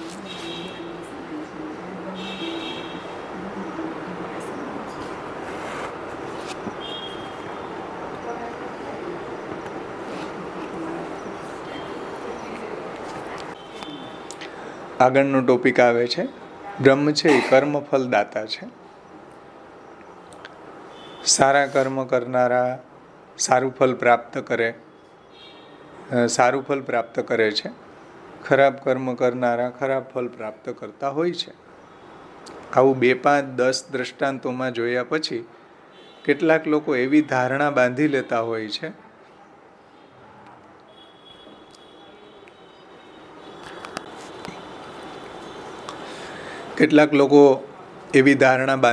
હોય છે કે મનુષ્ય પોતાના કર્મથી ફલને ઉત્પન્ન કરી શકે છે. આવા 2-3 દ્રષ્ટાંત આપણે જોઈએ કે જુઓ, આને સારા કર્મ કર્યા ને તો આને સારા ફલ મળ્યા, આને ખરાબ કર્મ કર્યું તો આને ખરાબ ફલ મળ્યું. એની ઉપરથી આપણે શું એવી ધારણા આપણામાં બંધાઈ જતી હોય છે કે મનુષ્ય છે એ ફલને પોતે કર્મથી ઉત્પન્ન કરી શકે છે, એવી ભ્રાંતિ આપણને થઈ જાય. આવા 2-5 દ્રષ્ટાંતો આપણે જોઈએ પછી કેટલાક લોકોને એવી ધારણા બાંધી લેતા હોય છે કે મનુષ્ય પોતાના કર્મથી ફલને ઉત્પન્ન કરી શકે. આ ધારણાનો અર્થ જો એવો થતો હોય કે ઈશ્વરની ઈચ્છા કે નિયંત્રણ વિના કર્મ પોતે જ સ્વતંત્ર કે નિરપેક્ષ રૂપે મનુષ્યને ફલ આપતું હોય છે, તો આ ધારણા તદ્દન ખોટી છે. એટલે ઘણા લોકો એમ કે ભાઈ જેવું તમે કર્મ કરો એવું તમને ફલ મળશે, એમાં ઈશ્વરની શું જરૂર? ઈશ્વર હોય તોય તમે જેવું કર્મ કર્યું હશે એવું ફલ તમને મળવાનું છે. સમજો, આ રહસ્ય છે. આપણે એમ માનીએ કે કર્મ જ ફલને ઉત્પન્ન કરે છે, અને આ ધારણાનો અર્થ એવું પણ લોકો માને છે કે આમાં ઈશ્વરની ઈચ્છા કે ઈશ્વરનું નિયંત્રણ, ઈશ્વરના નિયંત્રણ વિના પણ કર્મની અંદર એવું સામર્થ્ય છે કે કર્મ એવું સ્વતંત્ર છે કે જેવું કર્મ કર્યું હોય એવું ફલ એને મળી જાય. એટલે આપણી એવી ધારણા હોય, ઘણા લોકોની એવી ધારણા હોય છે. તો આ ધારણા તદ્દન ખોટી છે, સાવ એટલે સાવ ખોટી ધારણા છે, એવું મહાપ્રભુજી કહે છે, એવું આપણો વેદ કહે છે, એવું આપણું શાસ્ત્ર કહે છે કે આ તદ્દન ખોટી ધારણા છે. કર્મ જે છે એ પોતે ફલ આપવા સ્વતંત્ર નથી. સમજો ધ્યાનથી કે ઈશ્વરની ઈચ્છા કે નિયંત્રણ વિના કર્મ પોતે જ સ્વતંત્ર કે નિરપેક્ષ રૂપે મનુષ્યને ફલ આપતું હોય છે, તો આ ધારણા તદ્દન ખોટી ધારણા છે. કોઈ પણ ફલ મનુષ્ય સ્વપ્રયત્નથી ઉત્પન્ન કરી શકતો નથી. કોઈ પણ ફલ, લૌકિક કે અલૌકિક. સમજો, આ લોકનું ફલ કે પરલોકનું ફલ, જે બી મળે છે એ એના સ્વપ્રયત્નથી ઉત્પન્ન થતું નથી. અરે મનુષ્ય જ્યારે કોઈ કર્મ પણ ઈશ્વર ઈચ્છા વિના કરવામાં સમર્થ નથી હોતો ત્યારે કર્મ ફળને ઉત્પન્ન કરવા માટે તો એ ક્યાંથી સ્વતંત્ર બની શકવાનો ભાઈ? કર્મ કરવાય જો ઈશ્વર ઈચ્છા વગર એ સ્વતંત્ર નથી હોતો તો કર્મફળને ઉત્પન્ન કરવા માટે એ સ્વતંત્ર કેવી રીતના બની શકે? સમજમાં આવ્યું ને? મનુષ્ય જ્યારે કોઈ કર્મ પણ ઈશ્વરની ઈચ્છા વિના કરવામાં સમર્થ નથી હોતો તો કર્મના ફળને ઉત્પન્ન કરવા માટે ક્યાંથી સ્વતંત્ર બની શકવાનો? નથી બની શકવાનો. સારા કે ખરાબ બધા પ્રકારના કર્મફળો ઈશ્વર પોતાની સ્વતંત્ર ઈચ્છાથી આપતા હોય છે. સમજો, સારા કે ખરાબ ફળો ઈશ્વર પોતાની ઈચ્છાથી આપે છે, સ્વતંત્ર ઈચ્છાથી આપે છે. એમાં ઈશ્વરનું જ સ્વચ્છંદ સામર્થ્ય છે, જીવના કર્મનું નહીં. સારા કે ખરાબ બધા પ્રકારના કર્મફળો ઈશ્વર પોતાની સ્વતંત્ર ઈચ્છાથી જ આપતા હોય છે. ફળ આપવામાં ઈશ્વર માટે એ જરૂરી નથી હોતું કે તે મનુષ્યના કર્મને જોઈને ફળ આપે.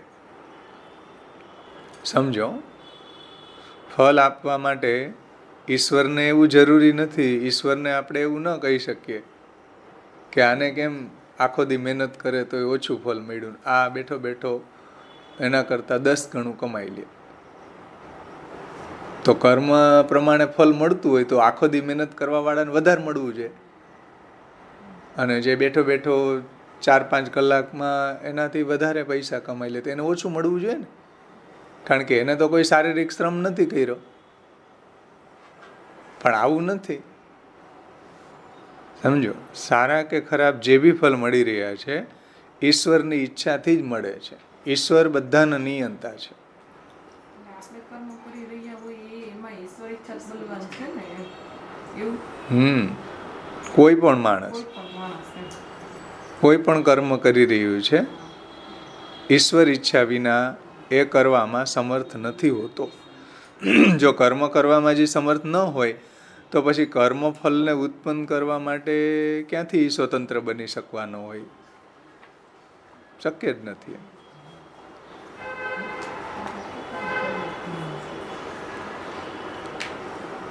સારા કે ખરાબ બધા પ્રકારના કર્મફળો ઈશ્વર પોતાની સ્વતંત્ર ઈચ્છાથી જ આપતા હોય છે.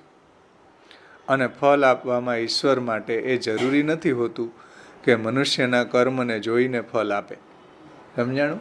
એટલે આપણે ગયા વખતે પ્રસંગ જોયો હતો કે મુચકુંદ છે એને તો કેટલું તપ કર્યું, કેટલી સ્તુતિ કરી તો એને મુક્તિ ન મળી. અને કુરુક્ષેત્રની અંદર કેવલ ભગવાનની સામે લડવાવાળા લોકો જે છે એ પણ મરતા મરતા પ્રભુના સ્વરૂપની સામે એની દ્રષ્ટિ પડી ગઈ તોય મુક્તિ મળી ગઈ. અને ઓલી ઝેર પીવડાવવા આવી તોય મુક્તિ મળી ગઈ. અહો બકીયમ સ્તનકાલ કુટમ જિઘાંસયા પ્યાય યદપ્ય લેભે ગતિમ ધાતૃચિત્તામ કંબા દયાલુમ શરણમ રજત. બકાસુરની બેન ઝેર પીવડાવવા આવી એને ધાતૃની ગતિ આપી, માતાની ગતિ આપી, મુક્તિ આપી. તો કર્મથી ફળ મળતું હોય તો નરક મળવું જોઈએ પૂતનાને ને શિશુપાલને ને કંસને. એને બદલે બધાને પકડી પકડીને મોક્ષ દઈ દીધો ભગવાન. અને મોટા મોટા ઋષિ મુનિઓ હજારો વર્ષની તપ કરતા હોય તો એને એમ કીધું કે ના, તમને તો સ્વપ્નમાં દર્શન ન થાય. હે ને, કર્મ માર્ગીને સ્વપ્ને નહીં વ્યવહાર. તો હવે આમાં કર્મ ગયું ક્યાં? બતાવો. કર્મ ક્યાં ગયું આમાં? કર્મની અંદર જો ફળ આપવાનું સામર્થ્ય હોય તો પૂતનાને, શિશુપાલને, કંસને નરક મળવું જોઈએ. એને બદલે સ્વર્ગ મળી ગયું, એને બદલે મોક્ષ મળી ગયો. એવું કેમ? એનાથી સિદ્ધ થાય છે કે કર્મ કોઈને ફળ આપવા સમર્થ નથી. ભગવાન જ બધાને ફલદાન કરે છે. ફલ મત ઉપપત્તે. વેદવ્યાસજીએ બ્રહ્મસૂત્ર પણ લખ્યું. ફલ મત ઉપપત્તે, ફલ તો બધાને ભગવાન જ આપે. લૌકિક હોય કે મર્યાદા માર્ગી હોય કે કર્મ માર્ગી હોય કે પ્રવાહ માર્ગી હોય કે પુષ્ટિ માર્ગી હોય, કોઈ પણ હોય, ફલ બધાને ભગવાન જ આપે છે. કોઈ દેવી દેવતા દ્વારા પણ જો ફલ મળતું હોય તો એ દેવી દેવતાને ભગવાને આપેલું ફલ છે. ભગવાનની આજ્ઞા પ્રમાણે એ પણ ફલ આપી શકે. ભગવાનની આજ્ઞા ન હોય તો સરસ્વતીના પ્રસંગમાં આપણે જોયું બુલા મિશ્રના, કે એ પણ વિદ્યા છે બ્રાહ્મણને ન આપી શકે, ચાંડલને આપી શકે, ભગવાનની ઈચ્છા હોય તો. એટલે સરસ્વતીજીએ શું કીધું બુલા મિશ્રને, કે હું જો ભાઈ પુરુષોત્તમને અધીન છું ને જો એ મને આજ્ઞા કરે તો ચાંડલમાંય જાઉં ને ઉત્તમ બ્રાહ્મણમાંય ન જાઉં, એટલે તું મારી ઉપર મરવાનું રહેવા દે, હું તો ભગવાનને અધીન છું. કહેવાનું તાત્પર્ય એ છે કે કર્મ ફલ દાતા એકમાત્ર ભગવાન જ છે, કર્મ નહીં. આ સમજી જાઓ રહસ્ય.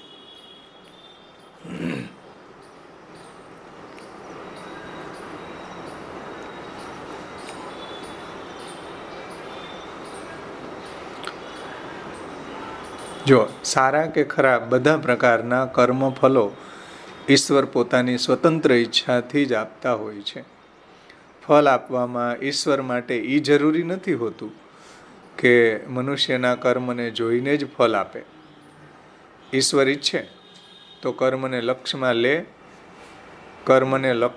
લે પણ, અને ઈચ્છે તો ન પણ લે. સમજાય ને વાત? પ્રભુ ઈચ્છે તો એના કર્મને લક્ષ્યમાં લે, અને ન ઈચ્છા થાય તો ન લે, એમને આપી દે ભાઈ એના કર્મને વિચાર કર્યા વગર.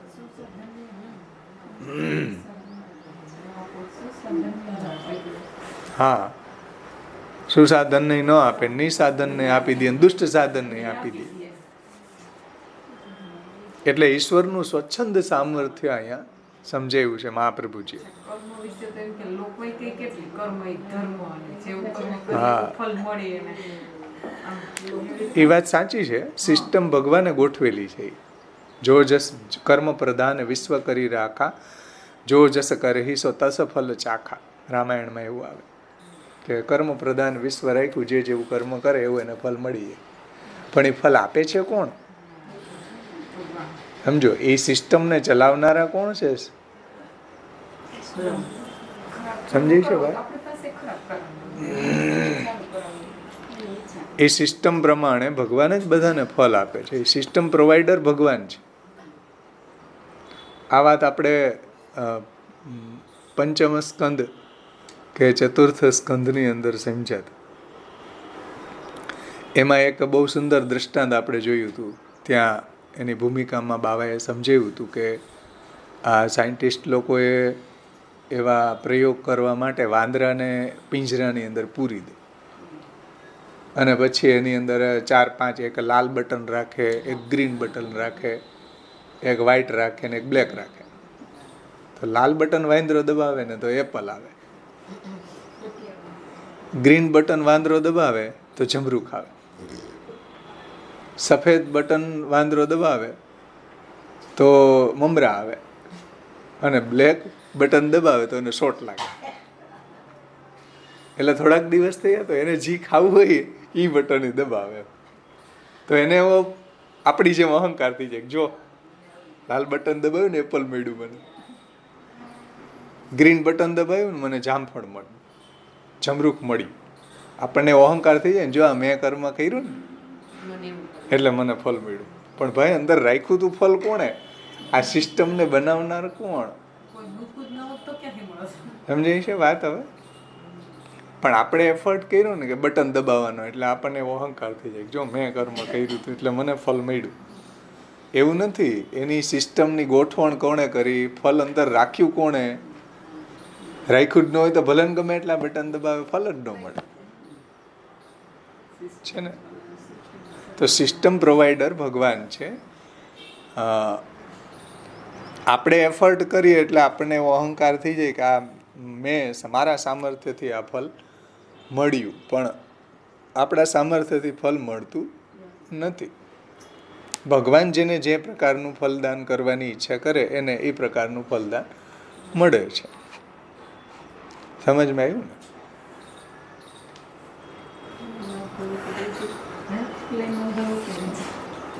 પેલા દરવાજે ખોલીને રાહ જોતા હોય તો ઈ ન આવે. એટલે તો જો કર્મથી ફળ મળતું હોય તો વધારે મહેનત કરવાવાળાને વધારે પૈસા મળવા જોઈએ, ઓછી મહેનત કરવાવાળાને ઓછા મળવા જોઈએ. તો એવું ક્યાંય દેખાય છે તમને જગતમાં? એવું ક્યાંય નથી દેખાતું. તો રૂલ્સ ક્યાંય ગયા? ઓછી મહેનત કરવાવાળાને વધારે પૈસા મળી જાય, વધારે મહેનત કરવાવાળાને કાંઈ ન મળે, બિચારો હજી એને મકાને નથી થયા, ખાવાનું જ માનમાં થતું હોય. તો કર્મનો રૂલ્સ ક્યાં ગયો? એટલે આ વાત મહાપ્રભુજી સમજાવે કે ભાઈ બધાને ફલ મત ઉપપત્તે, ફલ આપવા વાળા ભગવાન જ છે. આ સિસ્ટમ બધી જે છે ફલદાનની એ ગોઠવણ ભગવાને કરી છે. ભગવાન ચાહે એવું ફલ આપે. સમજાણું ને? ફલ આપવામાં ઈશ્વર માટે એ જરૂરી નથી હોતું કે મનુષ્યના કર્મને જોઈને ફલ આપે. ઈશ્વર ઈચ્છા કરે તો કર્મને લક્ષ્યમાં લે પણ, અને જો ઈચ્છા કરે તો ન પણ લે.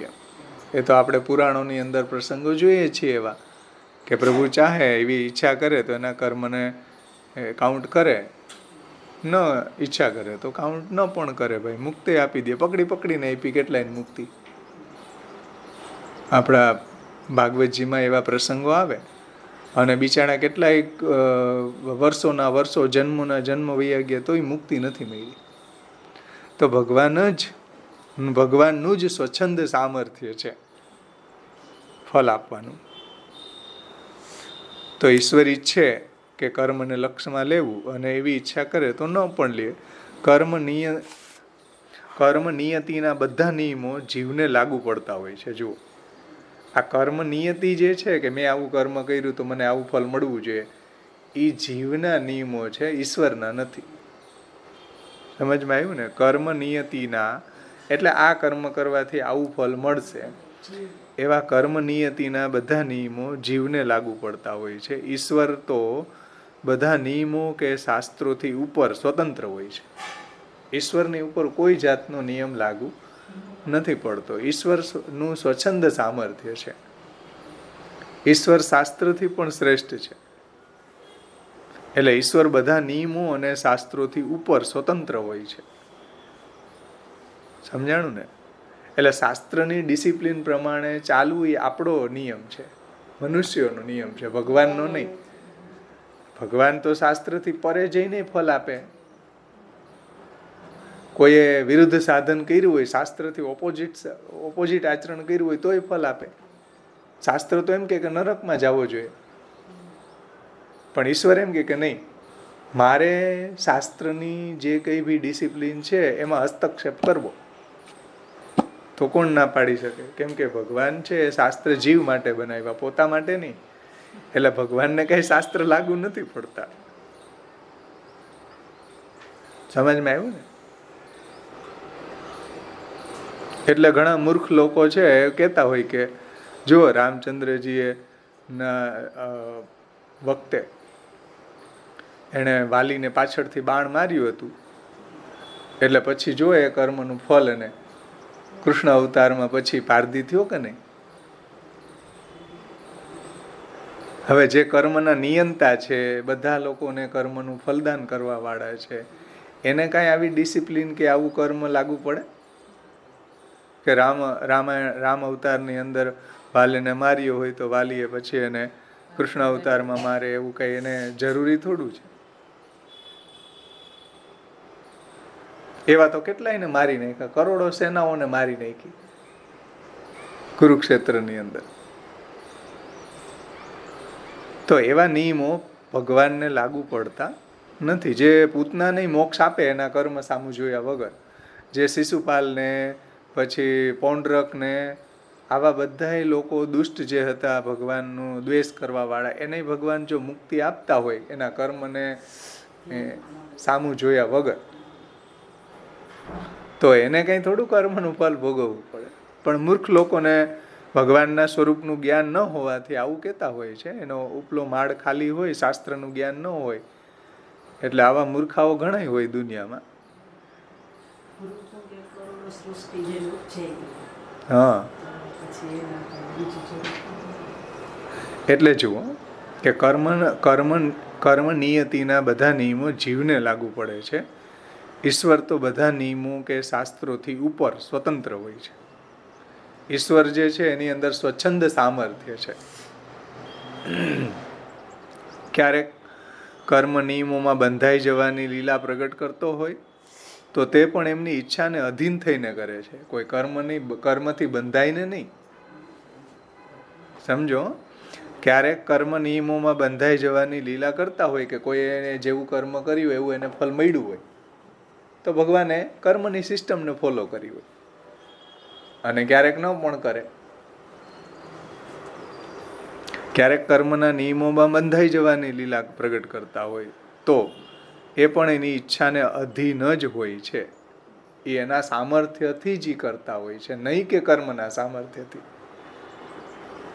કર્મ નિયમોને આધીન નહીં, કર્મના નિયમોને આધીન થઈને પ્રભુ ફળ નથી દેતા કોઈને. સમજી ને વાત? પણ પોતાના ઈચ્છાથી ફળ આપે છે. અને કર્મ જે છે ને એ કોઈને ફળ આપતું નથી, કેમ કે કર્મ તો જડ છે. કર્મ છે એ જડ છે, કર્મ કોઈને ફલદાન નથી કરતું. કર્મની અંદર કોઈ ચૈતન્ય નથી, કર્મ જડ છે. આગળ આપણે શાસ્ત્રાર્થ પ્રકરણનું આ જ્યારે જોશું બ્રહ્મ પ્રકરણ, એમાં શ્રી મહાપ્રભુજીએ સમજાવ્યું છે. તો કર્મ છે ને એ જડ છે, કર્મ કોઈને ફળ આપતું નથી.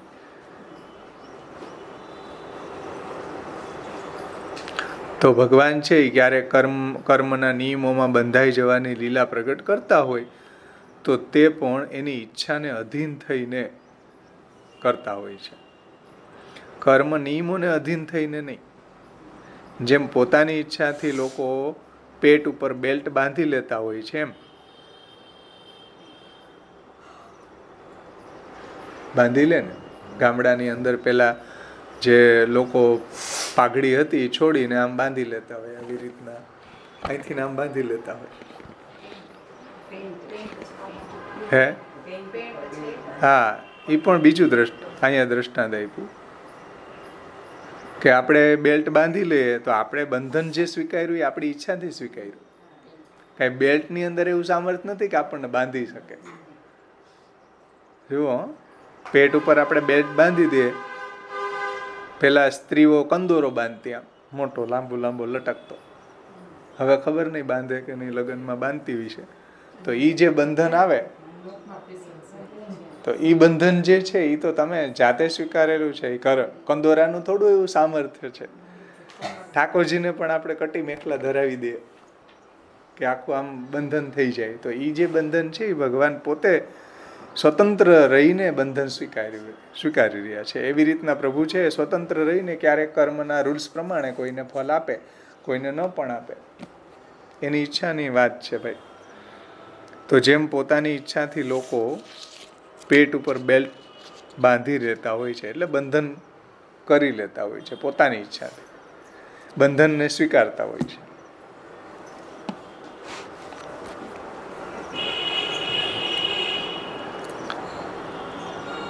ઉપરોક્ત ગુણો સિવાય સ્મૃતિ પુરાણોમાં બીજા પણ બ્રહ્મના અનેક ગુણોનું વર્ણન જોવા મળે છે.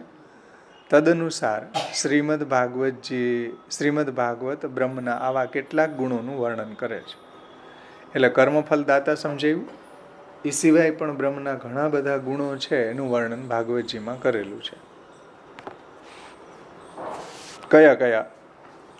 તો અહીંયા થોડાક ઉપલક્ષણ વિધિથી ગણાવ્યા છે કે સત્ય છે, પવિત્રતા છે. આ શા માટે ગણાવ્યા? કે માયાવાદીઓ છે બ્રહ્મને નિર્ગુણ, નિર્ધર્મક, નિરાકાર, નિષ્ફળ, અનુપાસ્ય માને છે. એવું નથી. બ્રહ્મની અંદર બધા દિવ્ય ગુણો છે. સત્ય, પવિત્રતા, દયા, ક્ષમા, ત્યાગ, સંતોષ, પછી નમ્રતા, પછી શમ એટલે મનનો નિગ્રહ, અને દમ એટલે બાહ્ય ઇન્દ્રિયોનો નિગ્રહ. શમ દમ, મનનો નિગ્રહ અને બાહ્ય ઇન્દ્રિયોનો નિગ્રહ. તપ, પછી સામ્ય એટલે સમાન ભાવ, બધામાં સમભાવ. પછી સહનશીલતા, ઉદારતા, સહનશીલતા, પછી ઉદાસીનતા એટલે સમોહમ સર્વભૂતેષુ નમે દ્વેષોસ્તિ ન પ્રિય. પછી શૌર્ય એટલે સંગ્રામમાં ઉત્સાહ. પછી તેજ એટલે પ્રભાવ. પછી બલ સામર્થ્ય. સ્મૃતિ એટલે કર્તવ્યનું જ્ઞાન. પછી કુશલતા માસ્ટરી. કાંતિ એટલે આભા તેજ ધૈર્ય. પછી મૃદુતા એટલે કોમળતા. પ્રગલ્ભતા એટલે અતિશય પ્રતિભા. પ્રાગલ્ભ્ય અતિશય પ્રતિભા. પછી પ્રશ્રય એટલે વિનય. શીલ યાની સુસ્વભાવ. પછી શક્તિ એટલે સામર્થ્ય.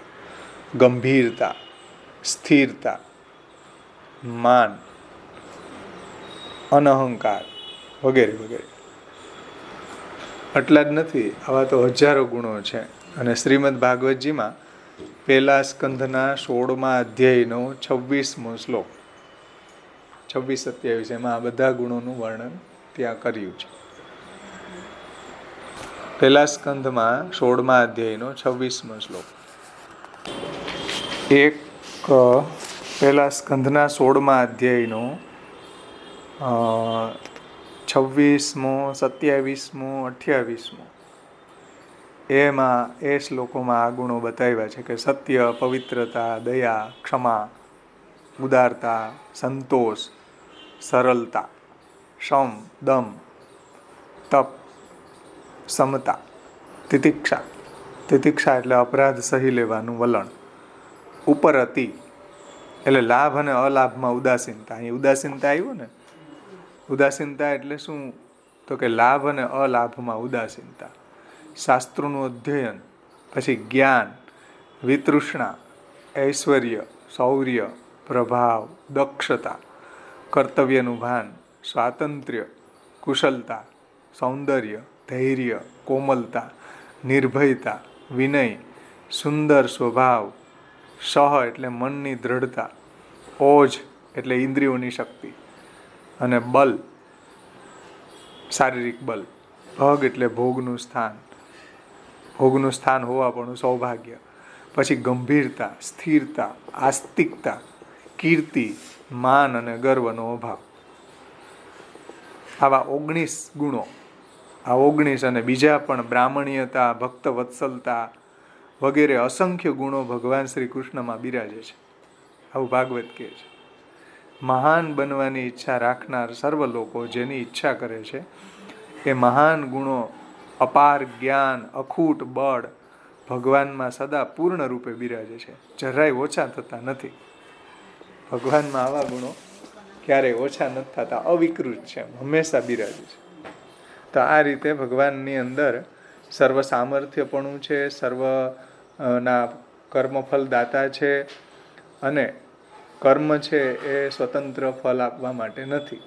કર્મનું સામર્થ્ય સ્વતંત્ર નથી ફળ આપવાનું કોઈને, પણ ભગવાન જ ફલદાન કરે છે. એટલે ફલ મત ઉપપત્તે, ફલ તો બધાને ભગવાન જ આપે છે. એ પછી પ્રવાહી જીવ હોય કે મર્યાદા જીવ હોય કે પુષ્ટિ જીવ હોય, જે બી હોય, પણ જીવને એવો અહંકાર હોય કે જોવા મેં આ ચાપ દબાવીને એટલે એ ફલ આવ્યું, મેં આ કર્મ કર્યું ને એટલે મને ફલ મળ્યું, મેં આ એફર્ટ કર્યો, મેં આ પ્રયત્ન કર્યો એટલે મને ફલ મળ્યું. હકીકતમાં ભગવાન જ બધાને ફલદાન કરે છે. કદાચ તમે મહેનત કરીને જે ફલ મળ્યું છે તો ભગવાનને એ ફલ આપવું છે એટલે તમે મહેનત કરી શક્યા. એમ કેમ નથી જોતા? તમે એમ કહેશો કે મને મારા કર્મથી ફલ મળ્યું તો કંઈ વાંધો નહીં ભગવાન કે એમ માન, તારો અહંકાર વધશે, પણ આ ફલ મને આપવું હતું એટલે ભગવાન, એટલે હું આ મહેનત કરી શક્યો, તો ભગવાનની શરણાગતિ વધશે, ભગવાનની શરણાગતિ દ્રઢ થશે કે ભાઈ આ ફલ મને આપવું હતું એટલે હું આવું મહેનત કરી શક્યો. આવું વિચારવું, વાત એક જ છે. તમને નોકરી મળી કે પીટીસી કર્યું હતું, ઢીકડું કર્યું હતું, ના કર્યું હતું એટલે હું ટીચર બની ગયો, એ એંગલથી નહીં વિચારી શકાય.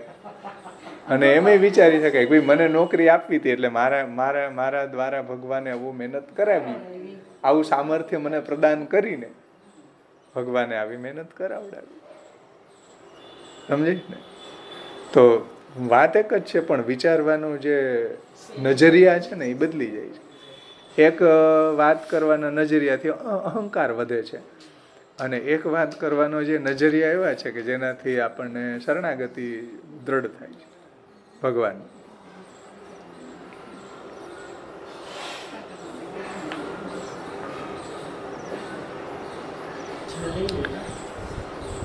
મારા પપ્પા એક દી કહેતા હતા કે અમે અમારા સામર્થ્યથી આટલી માંડવી કરી નાખીને, આટલી પેદાશ કરી નાખીને, આટલું કમાઈ લીધું ને આમ કરી લીધું. તે વર્ષે વરસાદ જ નહોતો.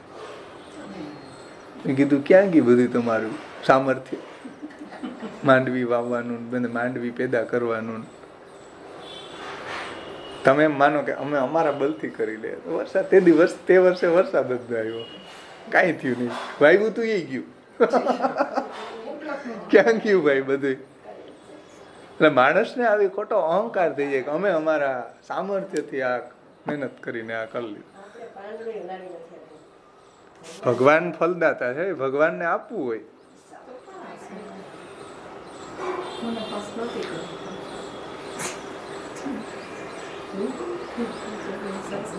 એટલે પ્રભુ ઉપર ડિપેન્ડન્ટ, ભગવાનનું તમે ભગવાનને શેર આપો, ભગવાનની શરણાગતિ કરો. કર્મફલ દાતા ભગવાનને માનો, નહીં કે તમારા સામર્થ્યને કે તમારા કર્મને.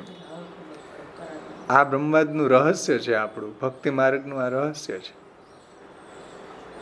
આ જો સમજમાં આવે તો શરણાગતિ દ્રઢ થાય. પણ આપણને કર્મના આ સામર્થ્યથી આવું ફળ મળી રહ્યું છે તો આપણો અહંકાર દ્રઢ થશે. કર્મફલ દાતા આપણે કર્મને માનશું કે આપણા સામર્થ્યને માનશું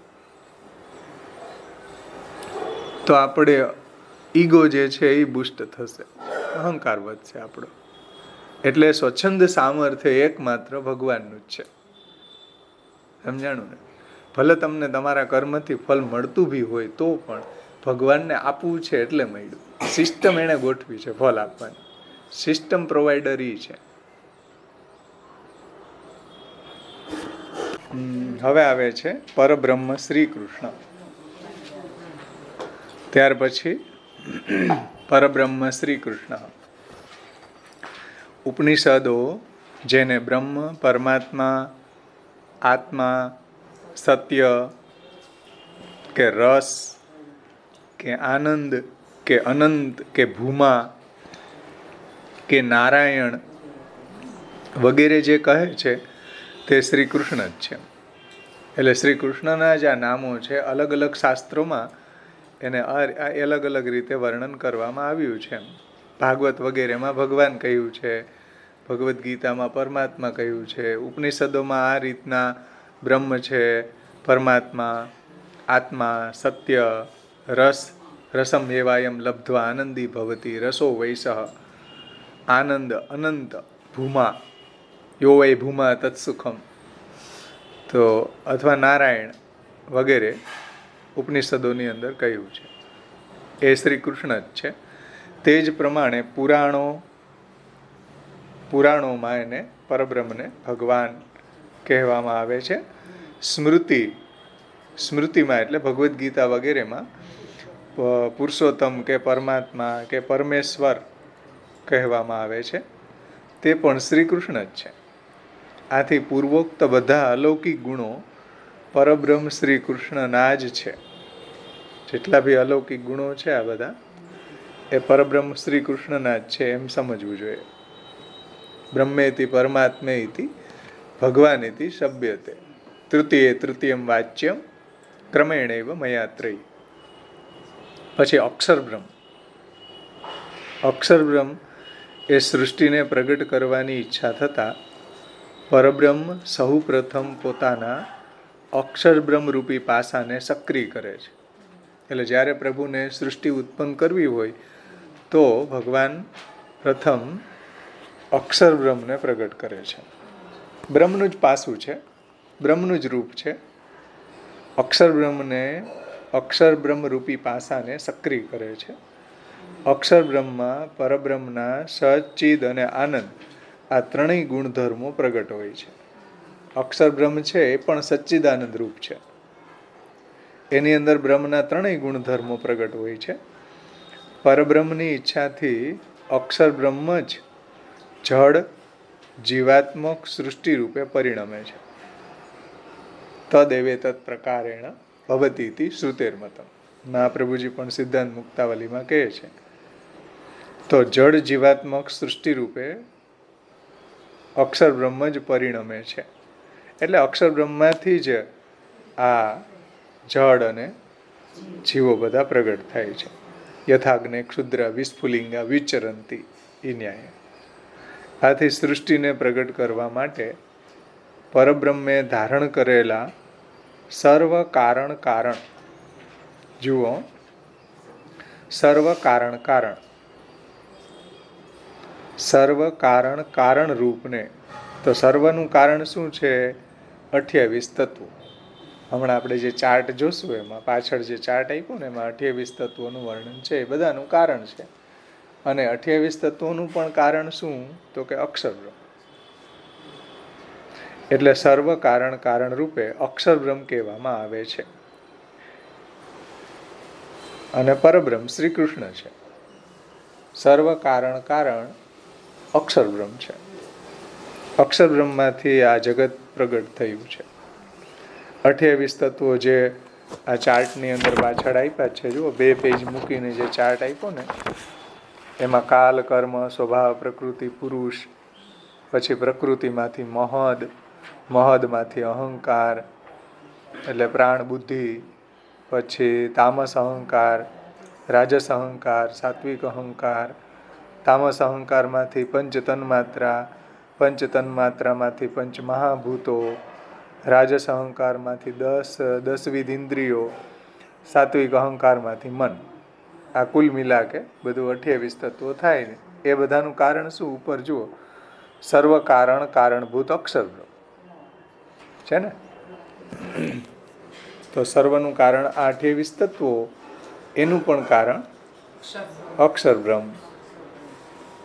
એને ભગવાન પ્રગટ કરે છે જ્યારે સૃષ્ટિ પ્રગટ કરવી હોય ત્યારે. હવે અક્ષર બ્રહ્મનો પરબ્રહ્મ સાથેનો સંબંધ કયા પ્રકારનો છે? અક્ષર બ્રહ્મ તો ભગવાને પ્રગટ કર્યું, તો અક્ષર બ્રહ્મનો પરબ્રહ્મની સાથેનો સંબંધ કયા પ્રકારનો છે એને સમજાવે છે. જુઓ, અક્ષર બ્રહ્મ એ પરબ્રહ્મનો ધર્મ એટલે કે ગુણધર્મ કે શક્તિ પણ કહેવાય છે. અક્ષર બ્રહ્મ છે એ પરબ્રહ્મનો ધર્મ અથવા તો ગુણધર્મ અથવા તો એની શક્તિ પણ કહેવામાં આવે છે.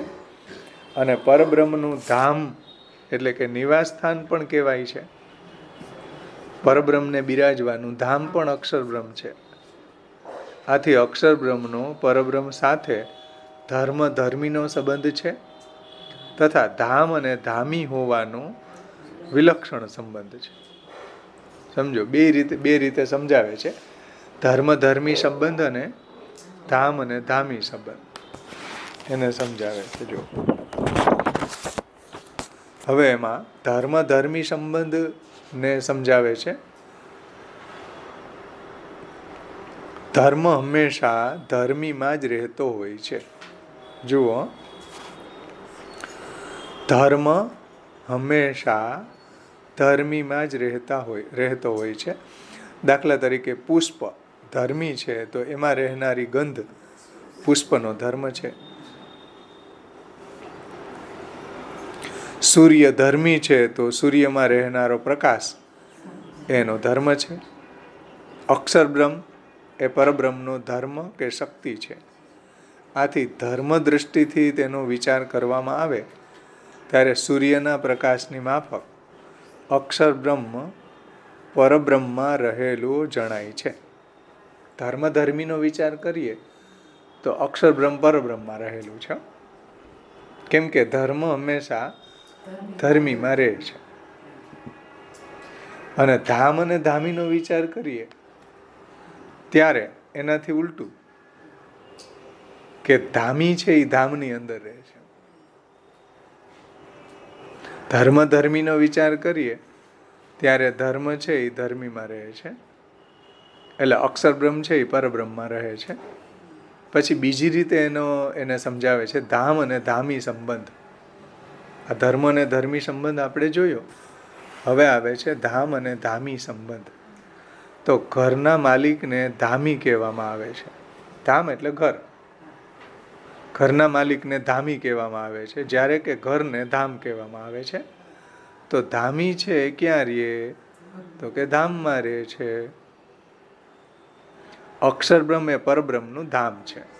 અક્ષર બ્રહ્મ એ પરબ્રહ્મને બિરાજવાનું ધામ છે, ઘર છે. હવે જો ધામ ધામીની દ્રષ્ટિથી જોવામાં આવે તો પરબ્રહ્મ અક્ષર બ્રહ્મમાં રહેલું જણાશે. અને ધર્મ અને ધર્મીની દ્રષ્ટિથી જોઈએ તો અક્ષર બ્રહ્મ છે એ પરબ્રહ્મમાં રહેલું છે. અને ધામ અને ધામીની દ્રષ્ટિ જોઈએ તો પરબ્રહ્મ અક્ષર બ્રહ્મમાં રહેલા છે. દ્રષ્ટિભેદથી આ રીતે અલગ અલગ એને જોઈ શકીએ.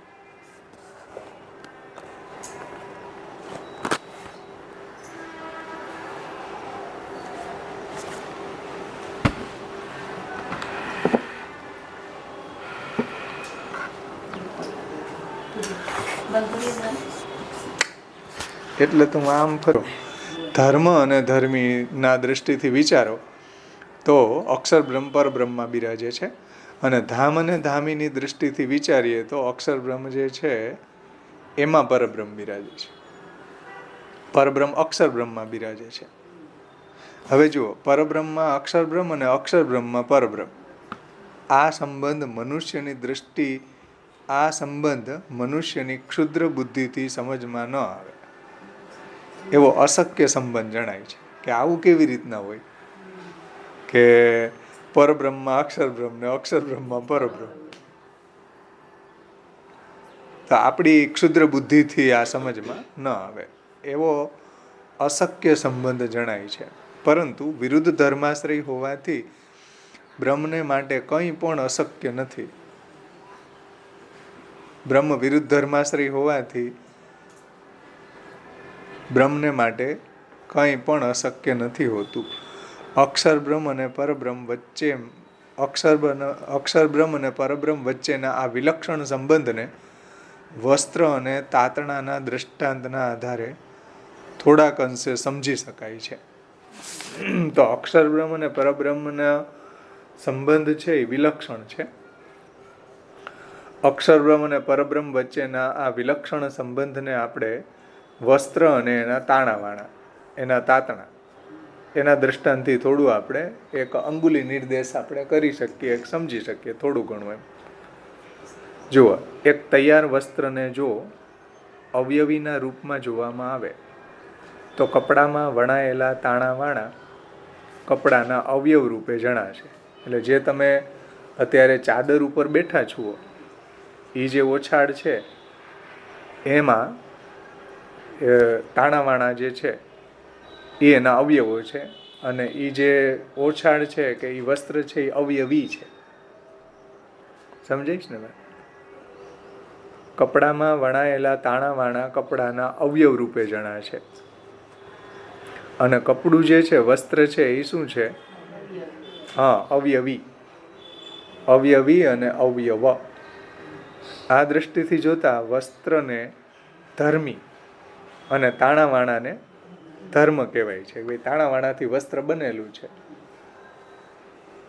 સમજાણું ને? વસ્ત્ર અવયવી છે અને તાણાવાણા એના અવયવો છે. તો વસ્ત્રને ધર્મી અને તાણાવાણાઓને ધર્મ કહેવાય છે. અર્થાત વસ્ત્રમાં તાતણાઓ રહે છે. સમજાણું? વસ્ત્રમાં તાતણાઓ રહે છે. અવયવીમાં અવયવો રહે છે. એમ થાય ને?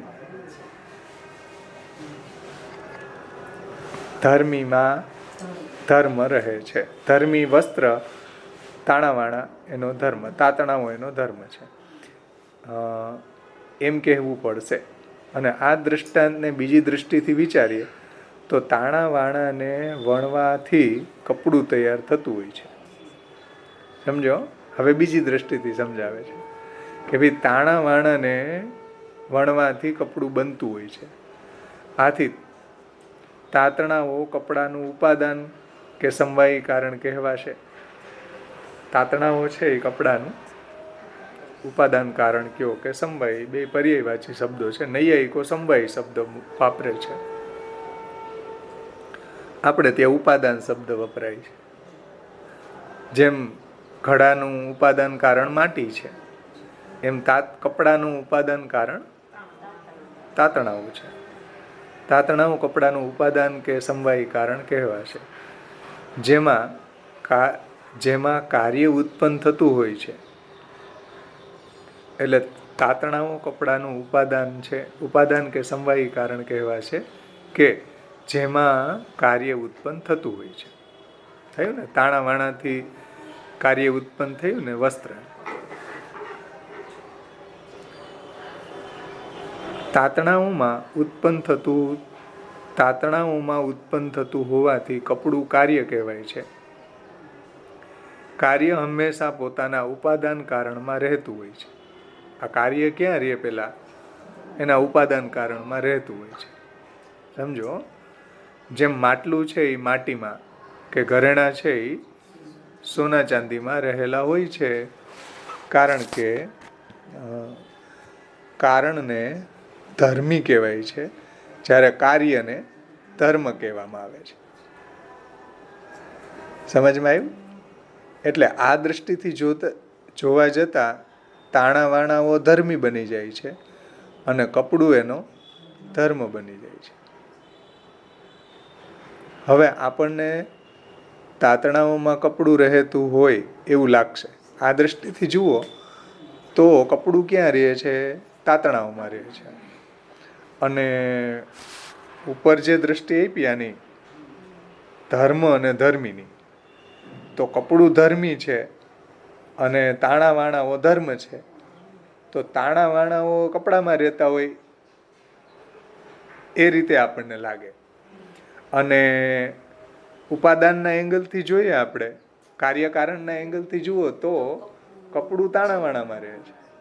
સમજો, જેમ ઉપર આપણે જોયું હતું ને, ધામ અને ધામી અને ધર્મ અને ધર્મી, એ બે વાતને સમજાવવા માટે જ આ એક્ઝામ્પલ આપ્યા છે વસ્ત્રનું. સમજમાં આવ્યું બંને વાતો કે ન સમજમાં આવી? જ્યારે આપણે એને ધર્મ અને ધર્મીના એંગલથી જોઈએ કે ભાઈ વસ્ત્ર છે, તમે જે ચાદર ઉપર બેઠા છો એ ધર્મી છે અને તાતણા એનું ધર્મ છે, એક દ્રષ્ટિ થઈ. હવે કાર્યકારણનો વિચાર કરો તો તાણાવાણા જે છે ને એ કારણ છે અને વસ્ત્ર એનું કાર્ય છે. તો વસ્ત્ર પહેલા ક્યાં રહેલું હતું? તાતણાઓમાં રહેલું હતું. એટલે ધર્મ છે એ ધર્મીમાં રહેલો હતો. સમજાણું ને? જે ઉપર ધામ અને ધામીનો સંબંધ આપણે જોયો ને, ધર્મ અને ધર્મીનો સંબંધ જોયો, તો ધર્મ અને ધર્મીનો સંબંધ જોઈએ ત્યારે ધર્મ છે એ ધર્મીમાં રહેલો હોય છે, અને જ્યારે ધામ અને ધામીનો સંબંધ વિચારીએ ત્યારે ધામી છે એ ધામની અંદર રહેલો હોય છે. સમજમાં આવ્યું ને? જો એમાં તાણાવાણાનું જે દ્રષ્ટાંત છે, પેલું શું છે? ધર્મી છે એ વસ્ત્ર છે અને તાતણાઓ છે એ ધર્મ છે. તો તાતણાઓ વસ્ત્રમાં રહેલા છે, જેવી રીતના ધર્મ ધર્મીમાં રહેલો છે, જેમ અક્ષર બ્રહ્મ પરબ્રહ્મમાં રહેલું છે. આ એક દ્રષ્ટિ. હવે બીજી દ્રષ્ટિ શું છે કે કાર્યકારણનો વિચાર કરીએ તો કપડું કેમાંથી ભાઈ પ્રગટ થયું? તાતણામાંથી. તો તાતણા એનું કારણ છે અને વસ્ત્ર એનું કાર્ય છે. એ રીતે વિચારીએ તો વસ્ત્ર ક્યાં રહેલું છે? તાતણામાં. એ ધામ અને ધામીનો સંબંધ છે, કે ધામી ક્યાં રહે છે? ધામની અંદર રહે છે. તો ઉપરની વાતને સમજાવવા માટે આ દ્રષ્ટાંત આપ્યું છે, એટલે કન્ફ્યુઝ નહીં થતા.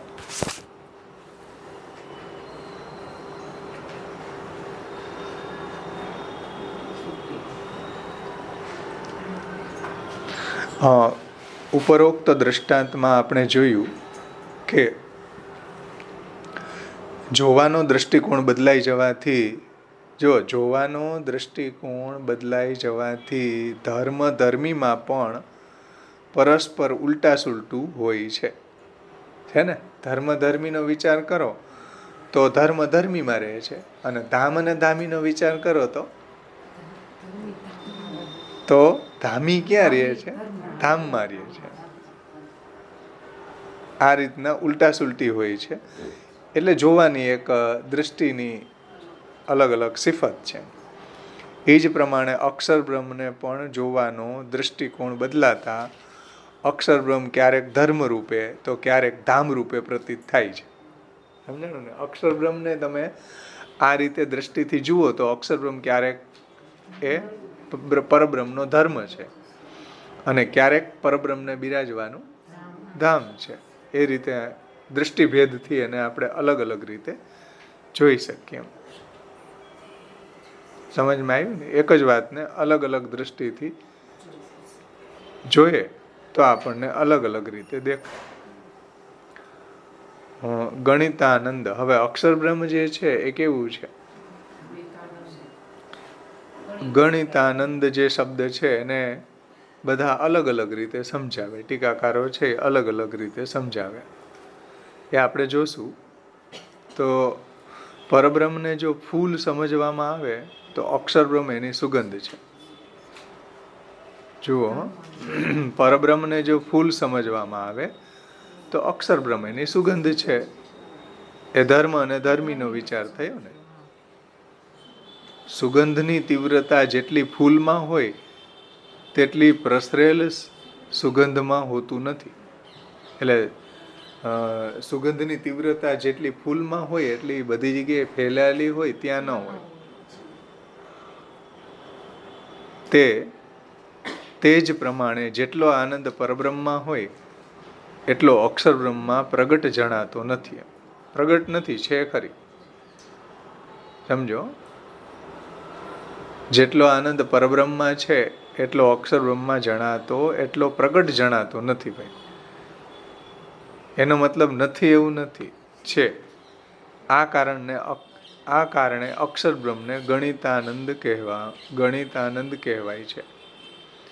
અહીં ફરીથી યાદ કરી લેવું જોઈએ કે પરબ્રહ્મના ઐશ્વર્ય, વીર્ય, યશ, શ્રી, જ્ઞાન, વૈરાગ્ય, અપરિચ્છિન્નત્વ, સર્વભવન સામર્થ્યત્વ વગેરે પૂર્વોક્ત અપ્રાકૃત અલૌકિક ગુણધર્મોને આનંદ શબ્દથી કહેવામાં આવે છે.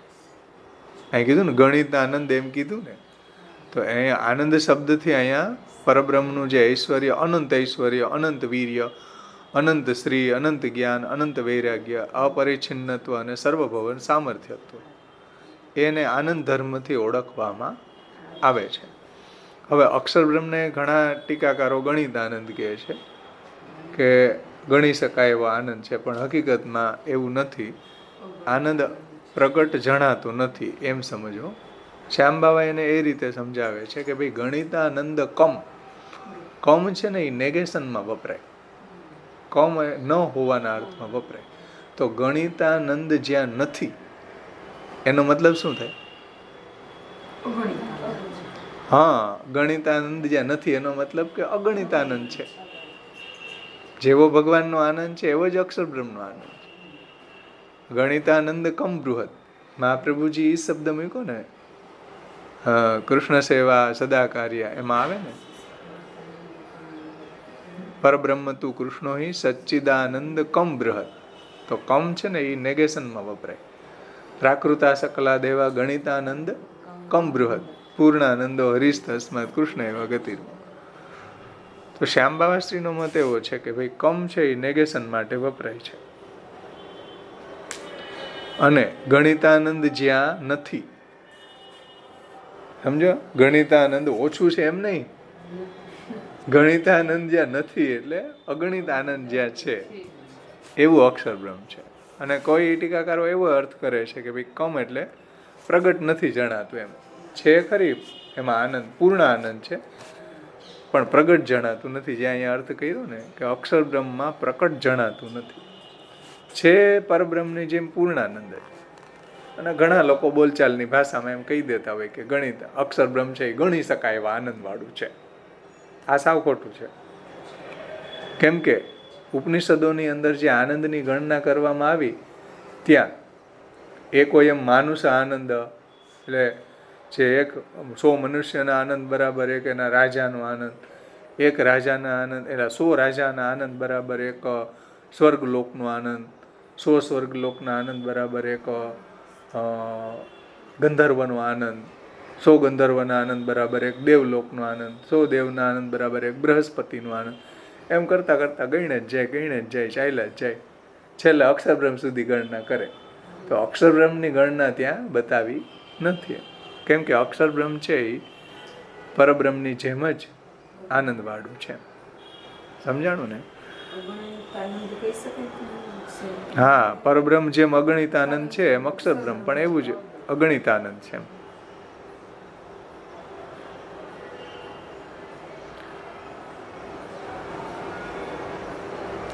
નિરાકાર, જેમ સૂર્ય સાકાર હોય છે પરંતુ ચોમેર ફેલાયેલો એનો પ્રકાશ વ્યાપક નિરાકાર હોય છે. સૂર્ય જુઓ તમે, ગોળો જે છે એનો સાકાર દેખાય પણ એનો પ્રકાશ જે છે એ આપણને બધી જગ્યાએ ફેલાયેલો દેખાય, નિરાકાર દેખાય. જેમ ફૂલ અને સુગંધ, તો ફૂલ સાકાર દેખાય, એની સુગંધ નિરાકાર દેખાય. એમ પરબ્રહ્મ સાકાર છે, જ્યારે અક્ષરબ્રહ્મ એની વ્યાપકતા હોવાથી નિરાકાર છે. સમજાણું? પરબ્રહ્મ સાકાર છે, અક્ષરબ્રહ્મ છે એ વ્યાપક હોવાથી નિરાકાર છે.